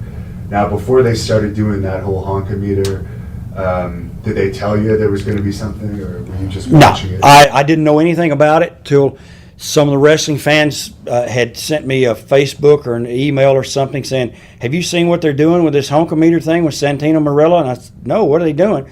Well, it's on YouTube. Look at this. So I looked at it and I said, that's interesting. What are they trying to do, make fun of me? Or are they really trying to do something? So I took it in the beginning as they were trying to make fun of me. So the first time they called, I said, I've looked at it and I kind of don't understand it, and I'm not sure what you guys want to do. I think I'll pass. And I waited, and I looked at it again about 2 weeks later, and I called them back. I said, I've looked at it some more, and I think there's something there. And it was, but they only let it go for that one pay-per-view and one Raw show, and then he had him lose to Steve Regal in England 3 days later in 13 seconds. Is there a reason why you wrestled in your jumpsuit that night when you wrestled Santino? That's just how they had it set up to not even take the jumpsuit off. It was to be that short, that fast. So you think they probably could have done a little run with that angle for all the effort they put into promoting the whole Honkytonk thing? Yeah, for all that time and effort they put into that for like 9 or 10 weeks or 12 weeks. And then all of a sudden, the finish we did where I heard she pulls my leg and they get DQ'd was okay. And then the following night on Raw, I didn't beat him, but there was another screwy little finish. And then he loses, like I said, 3 or 4 days later in England to Steve Regal and loses the belt. After all that time, I even told Pat Patterson. I told Pat when we were in not here in Phoenix for Cyber Sunday, but the following night down in Tucson, at the Raw taping, I told Pat, I said, Pat, there's really something here. What I would like to do, if you guys want to run it by Vince, is what would be good, let's run this thing to WrestleMania and let me pass the torch on to that. This kid's really good. He says, yeah, he's fantastic. He said, let me talk to him and see what they want to do. He said, I don't have a lot of influence here anymore, but, he's the only one I could talk. He's the only one I knew. I didn't know John Laurinaitis. I didn't know any of those office people to go to them. But I really thought they did drop the ball, and it wasn't on that they dropped it on me. I think they dropped it on this Santino kid because he's a really, really good talent, and he deserved, after, like you said, they waste all this time and effort, and all we get out of it is one little measly 30-second spot on a pay-per-view and a 2-minute little match for Raw the next night. That was it. So you were back for that very brief run. Very brief. Yeah, very brief. What's your opinion on WWE? It's pretty much the same now compared to then, talent-wise. Do you think there's a bright future for wrestling and WWE in general, or do you think it's going to continue the downward swing just because of the lack of talent that's really been polished and storylines that I guess you could say are kind of unattractive to most longtime wrestling fans? Well, it goes back to the Santino thing, and why they would put that time and effort into something and then just stop it is what they're doing now. And I'm not the only one that says this. I was reading an interview where Conan had said the same thing. They're not giving the undercard guys enough time to get themselves established. All of a sudden, they bring a guy in, they keep him down in a training camp for a year, 2 years, bring him up to the main roster, put him out on TV, give him some gimmick that he goes out and tries to do. 6 weeks, 4 weeks, 5 weeks, 8 weeks later, you never see the guy again. Or he comes back 6 months later with a totally new gimmick. You have to give them time to develop their character. Characters are not developed at a wrestling school. I didn't develop my character at a wrestling school. I developed my character over time, over miles and miles on the highway, talking to older wrestlers, watching wrestling. The biggest problem they have now is some of those young fellas and girls, they're not fans of wrestling. They are fans of a television show named Raw. And do you think some of the wrestlers today that are getting pushes and kind of getting the jobs, being hired from almost no training, do you think they really appreciate the veterans and the spots that they have in the business? I don't think so. I don't think they do because they've not had to. Now, the travel schedule in WWE is still grueling by any means, but not as grueling as it was. 120 days I can live with very easily. But no, I don't. I think there's a respect level that's missing there. But you have guys like a Randy Orton and you have the John Cenas that did spend time in a training school with some veterans. And the old crew is almost gone now. Undertaker, who knows, by the time people see this, he might be gone. Shawn's gone. Brett's not around. Kane will be gone soon. All the old crew that came along after myself 15, 18, 20 years ago, they're not around anymore. The business is not the same, and Vince told me that 20 years ago. He said, Wayne, they don't have to pay their dues anymore. The business has changed. And around actually it was in 2008, around the same time of your WWE return, you had an accident while you were somewhere in the Maritimes in Canada. A lot of people have seen it. Can you explain what exactly you were trying to do and what the accident was? Well, for the people who haven't seen it, I hope you guys can get the clip. I was in Charlottetown, Prince Edward Island. For all of you Canadian content, and for you Americans, this is way up in the Maritimes, up in the islands near the ocean, and beautiful place, beautiful city. We went to a Boston Pizza to do an autograph signing from 3 to 5 that day before the matches in Charlottetown, and the promoter, Cowboy Mike Hughes, who also wrestled, had a good house that night. He was expecting 600-700 people. So we went out and did this promo stuff and signed autographs at this Boston Pizza.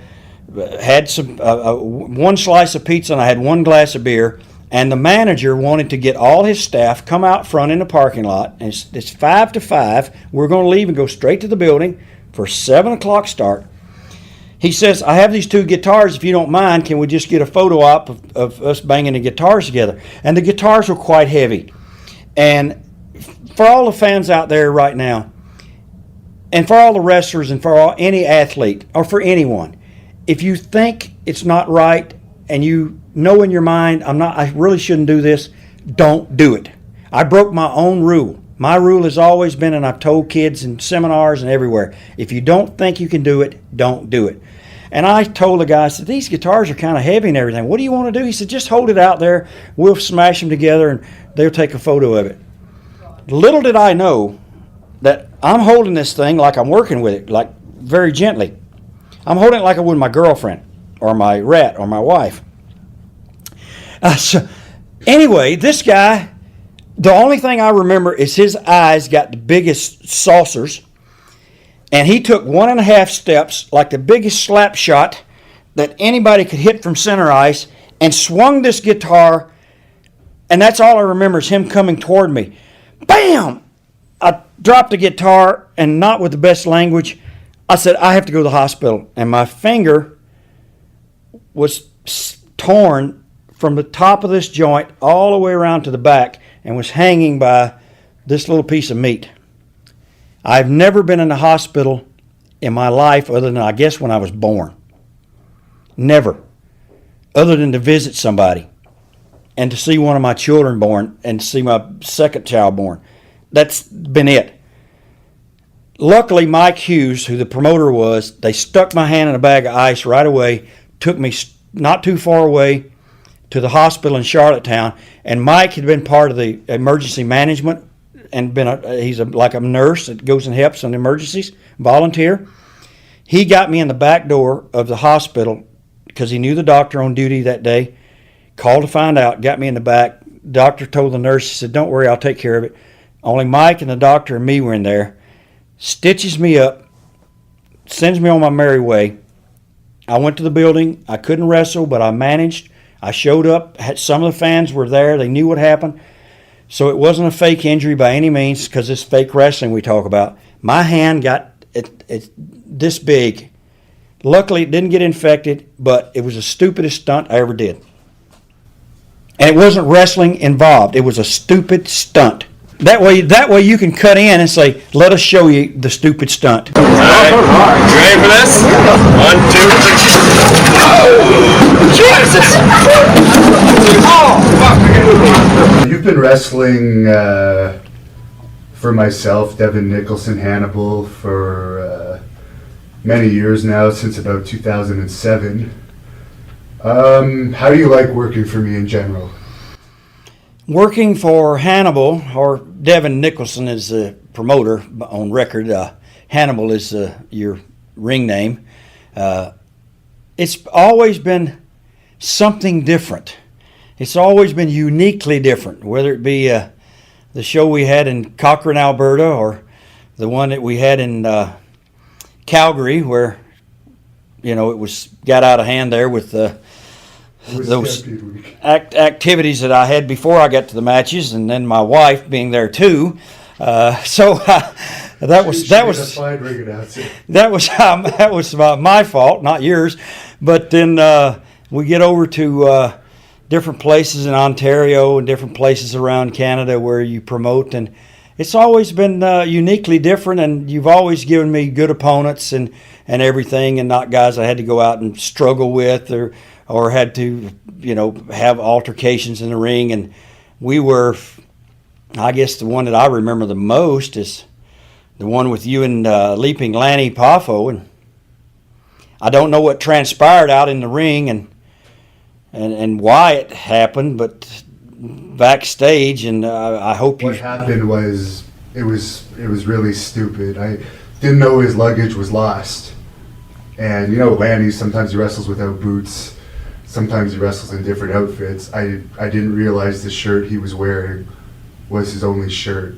So I ripped the shirt off in the match and chopped him. He told me I could be rough with him in the match, but I guess he didn't expect.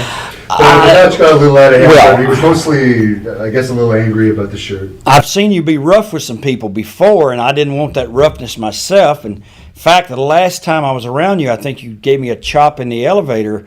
We were going up to our rooms, and I was kind of like pinned in this 4x4 room elevator, and I couldn't get out while you were doing your chops on me. But to give Lanny a chop, I wouldn't have understood that. But if he said he wanted it, and for you to, rip his only shirt, and you didn't know that. But then when it came backstage is when I heard all the altercation, and you know what? It scared the heck out of some of those kids in the locker room.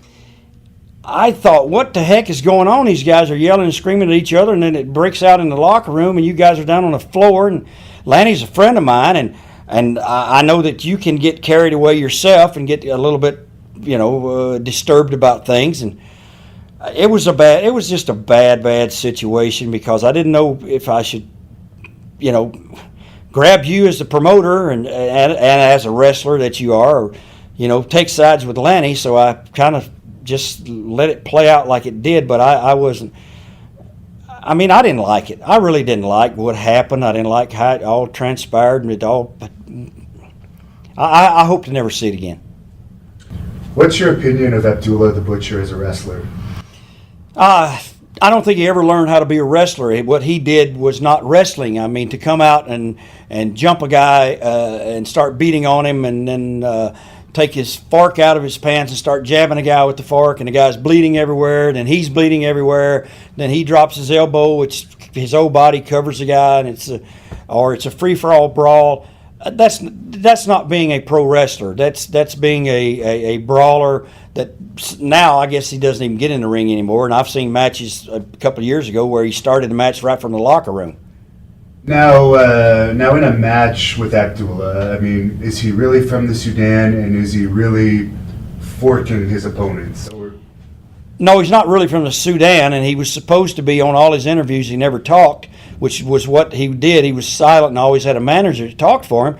And then he'd go out in the restaurants. We'd go out in Puerto Rico somewhere. When he was there, he's talking to everybody. He's wearing jewelry. He's got his jewelry on. He's got his big belt buckle on, and he's just saying everything to everybody. But yet they see him on TV the day before, and he's not talking, and he's from the Sudan. No, he's from Windsor, Ontario, or somewhere in Canada, and he came over to Detroit, and that's where he broke in. And he broke in trying to emulate or be like the original Sheik from Detroit, and this original Sheik never wrestled either. He carried the fork and jabbed people. Did he jab them? I'm sure he might have. I mean, there's probably some guys floating around that can say, yeah, he jabbed me with a fork, and he jabbed me really hard. Should I have expected when I wrestled Abdullah, knowing that pro wrestling is an athletic performance, should I have expected going into that match that I would be cut by him and hurt for real? You never expect someone to start taking a blade and or razor blade that they use on themselves or wherever it might have come from, start using it on you. I mean, it happened to me a couple of times in my career, but once I found out this is not the right thing for me to be doing, I wouldn't let it happen anymore. Is it normal practice in a pro wrestling match for someone to cut someone else with a blade that is unsanitary? It's not. No, it was never a normal practice at all by any means. Especially in this day and age. Well, in this day and age, yeah, it's one of those things where I definitely wouldn't want somebody doing that to me, and if they did, I'd be quite upset. Would you see something like that happen in WWE? No. If there's any bleeding, it would be because I saw not so long ago some guy was actually hit over the head with a chair, and the chair maybe turned sideways or something, and he did get an abrasion on his head that did bleed. Should you ever expect the risk of death going into a professional wrestling match? No, you shouldn't expect it. Now, why do you think WWE put Abdullah the Butcher in the Hall of Fame? I don't know that reason other than the fact that he's in Atlanta, and but they didn't have to buy a plane ticket, and he would have wanted a first class ticket, and he would have wanted a valet to come along, and I never understood that one. That was the one that got me, but there again, I didn't understand Mil Mascaris either. So they've done some things that I don't understand. I don't know why they would do it. And then knowing his background and how unappreciative he is of the business itself, why they would have picked him, I don't know. Did you hear the interview that Abdullah did where he said he basically gave away his Hall of Fame ring as soon as he got off the stage? I did see that. And to me, to say, well, after 50 years in the business, now they're going to put me in a Hall of Fame? Why didn't they do it 30 years ago? Well, they didn't have a Hall of Fame 30 years ago. It's not like other sports. This is an entertainment type sport. So a Hall of Fame in reality in WWE is more or less a TV show, and you're getting a payday. And you're getting a ring. So then you can show everybody in your restaurant or wherever you go your nice ring. And what do? You give it away. Well, if you gave it to his brother. If that's what you want to do with the ring, then fine. You can do with it what you want. I think it's a bit disrespectful to do it right away. I mean, there's been guys that pawn their rings. There's been guys that auction their rings and things of that nature, but it's been because they really needed to do it. I mean, they needed money, and this was one way to get it. And if you don't have any, obviously it touched his heart because he did an interview about it. But I know some people that have given away or auctioned off their equipment, same as me. I don't have any sentimental ties to the business. I love the business, but I don't keep trophies of things that's sentimental to me. If I can make a buck off of them, I'd sell them.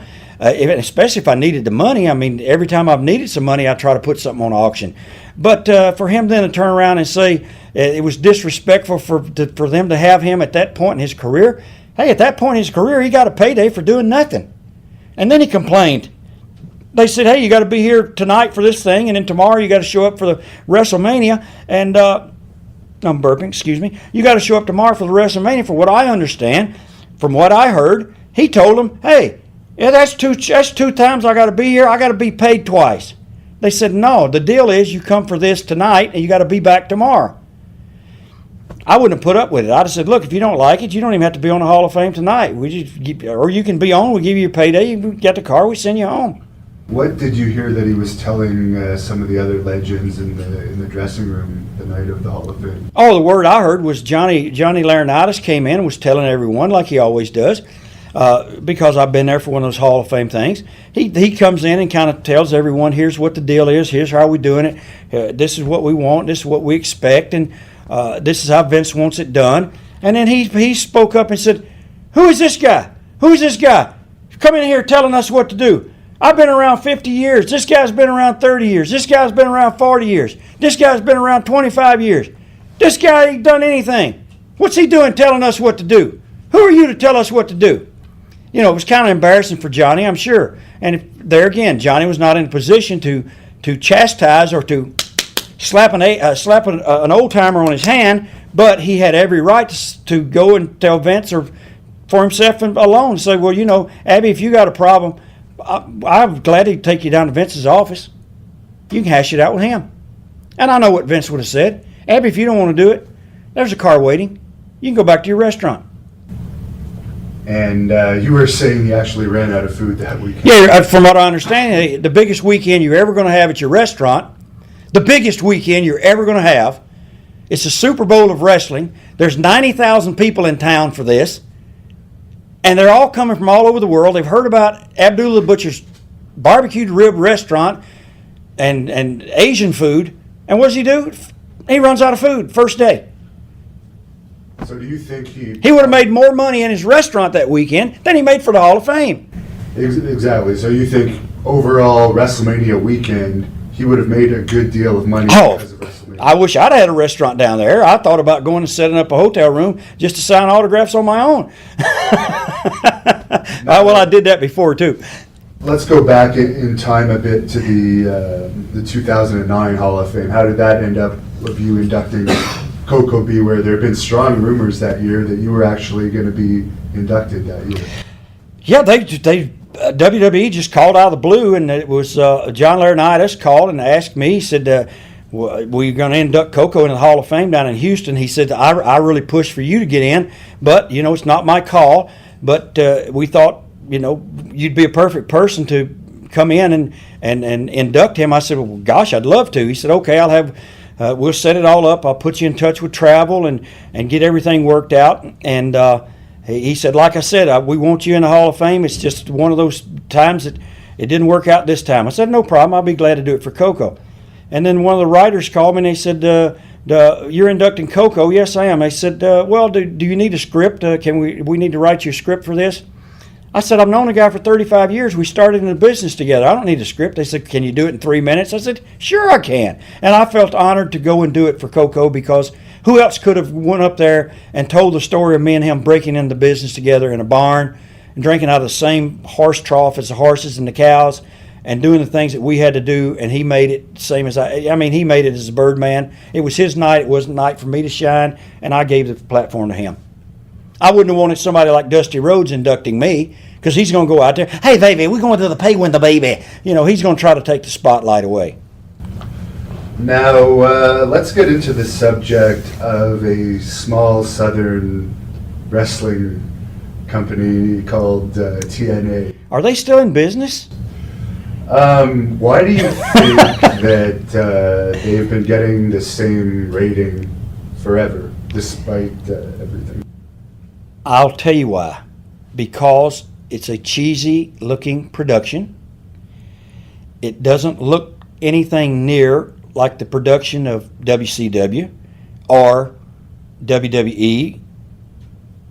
I mean, WCW had a good production, but it was not up to par with what WWE was producing. And I think that in the long run, their production is what cost them a lot, the viewership. This show is taped in front of a small audience that gets in free. They're told when to yell, when to scream. They get in free. It's down in the studio in Orlando. Their ratings have not changed significantly since they opened. I was reading, finally someone put not their pay-per-view numbers out, but they did put their TV ratings out. They put their house show ratings from a few weeks ago. They drew 400 in one town, 600 in the other. Now, you and I, we outdrew them like by 100 people. The last event I actually promoted, I drew 1,200 fans with one star, Scott Steiner, who they fought. Okay, you drew 1,200 on this was your retirement show that I was on, and we outdrew them. We drew 600 that night. And they drew like 400 with all their stars about 60 or 80 miles away. And then you came back, draw 1,200, they draw 600. I don't. Me wrestling with just Scott Steiner Right. as the star. And it's one of their guys. Yeah. It was one of their guys at one time, They let go.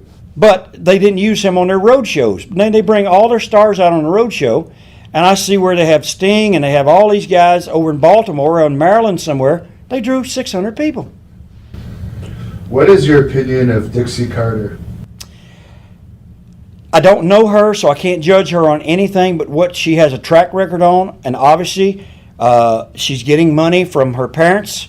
She might be getting some money now from the TV, from whatever TV channel they're on or network, but I guess she has this fascination, or she likes pro wrestling, and she decided to open a company not knowing how to run a company.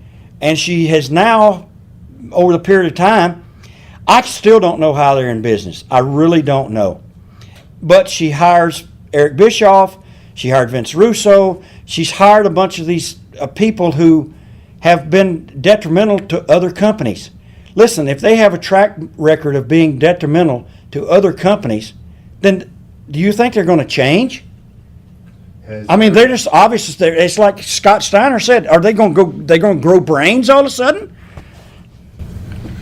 Has Eric Bischoff helped TNA? This kind of goes in from the last question. The only thing I think he could have helped them with might have been getting them the TV deal, because he had some other projects that he was pitching to them, and he had Hulk Hogan.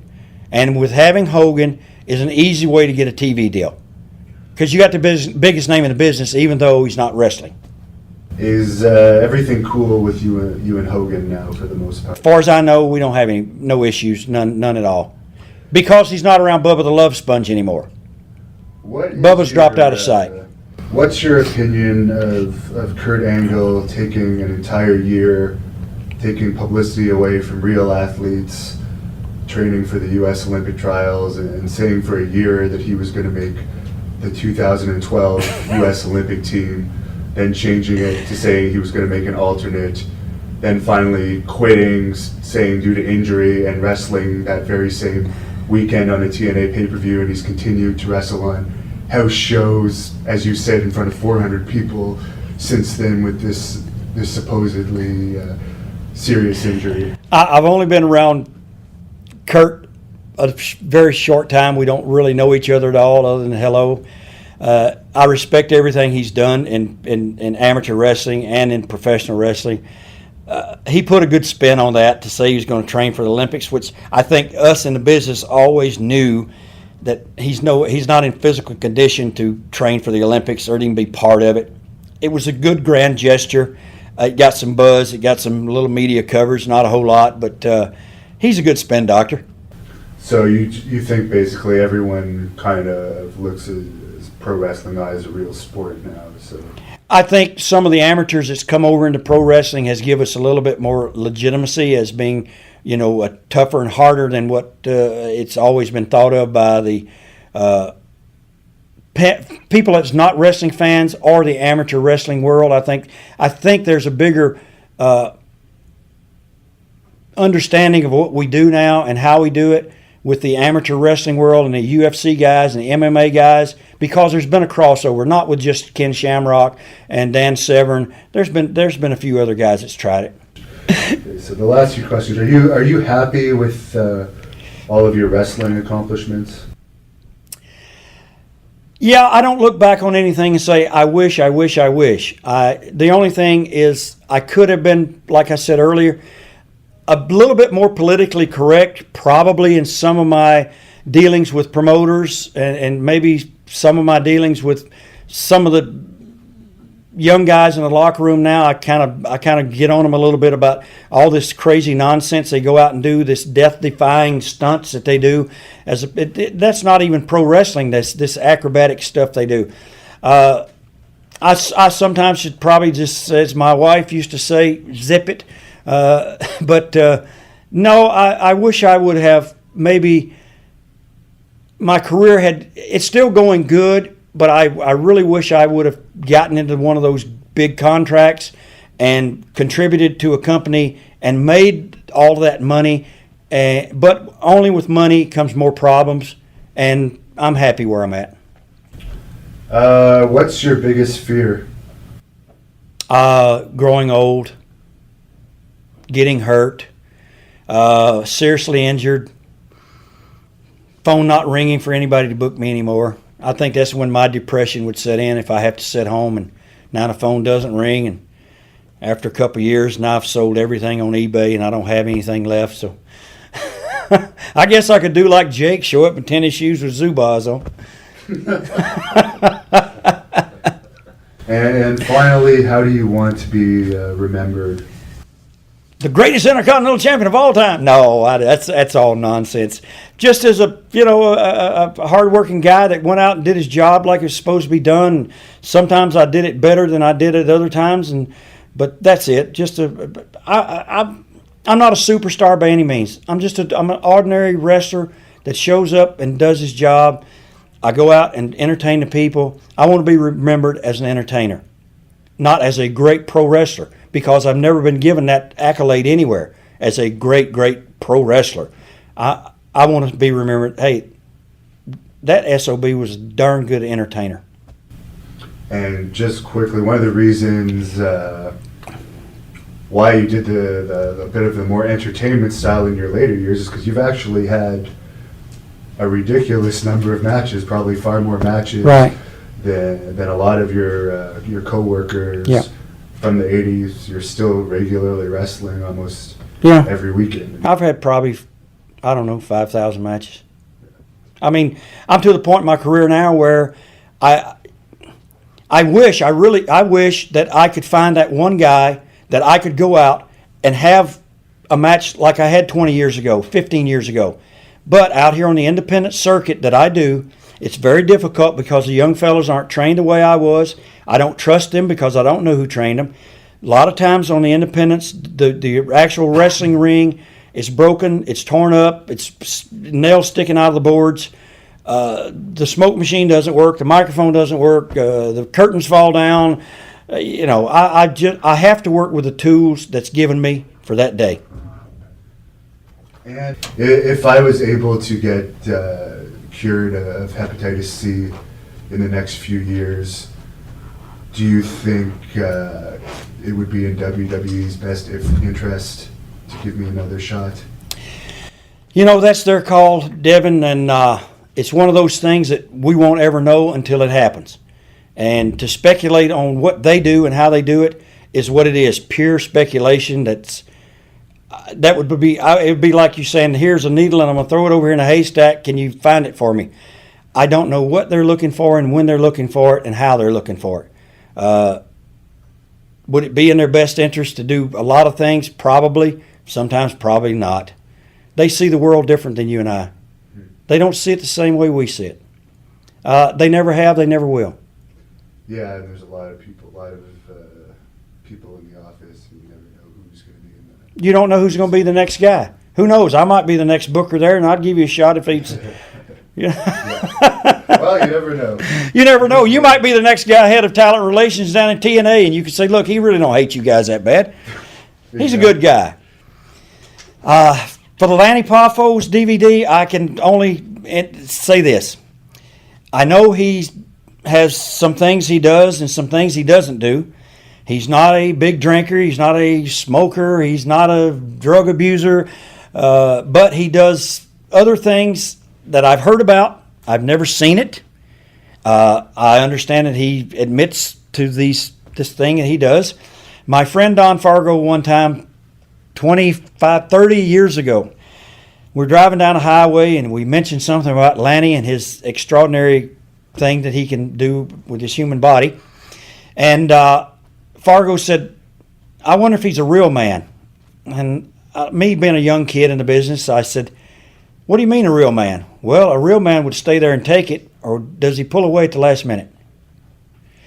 I didn't understand that till later on in life, but that's very uniquely different to have a philosophy of, is he a real man by doing that, or would he, I love Lanny to death, and he has a million stories, and the DVD can only cover just a few of them. All right. Superstar Billy Graham. What can I say about the superstar? He's been a million places and done a million things, and he went from some young kid here in Arizona playing football and weightlifting to being in pro football and going up and getting stretched by Stu Hart, and then Billy's been on the forefront of bodybuilding with Arnold Schwarzenegger and muscle magazines. When I was a kid, trying to break into the wrestling business, I would see Billy on the cover of the magazines and see that body he had, and then to go through all the health problems that he's gone through and still be out here kicking and being superstar Billy Graham is really something fascinating, and another great guy that I have nothing but admiration for. We don't spend a lot of time together. We never did. We were just saw each other in passing, but we knew the same people, and we knew how bad some of those people were and how good some of the others were. Did he kind of coin the phrase superstar for a professional wrestler? Was he the first person to use that word? As far as I know, yes, he was. And to say superstar Billy Graham, a lot of people who weren't in the wrestling business thought it was the actual preacher Billy Graham, but it wasn't. It was just a name that the Grahams gave him, and he picked it up and went with superstar, and it's worked very well for him. I mean, it's a household name. When you say superstar Billy Graham, everyone in the wrestling business, everyone that's a fan of pro wrestling for the last 40 years knows superstar Billy Graham. And Scott Steiner. Oh, what can I say about Scotty? He's I'll tell you what, Big Papa Pump. I mean, the live freak show, and that's what. Scotty's the greatest guy. When you really, he's not the easiest guy in the world to get to know by any means, but when you get to know him, he is a sweethearted person, a gentleman, a great amateur wrestler that mixed in his amateur style. When him and his brother were a tag team, and I was like, I'd been in the business for like 10 years. I went, I don't want to be booked against those guys, and I sure don't want that Frankensteiner. But I mean, what a body on him. I mean, he's built that body up, and you know, he sometimes he reminds me of a young superstar Billy Graham. Real quick, for the Lanny Poffo DVD, let me say this, and Lanny will remember this. Life is a bed of roses, but you got to watch out for the pricks.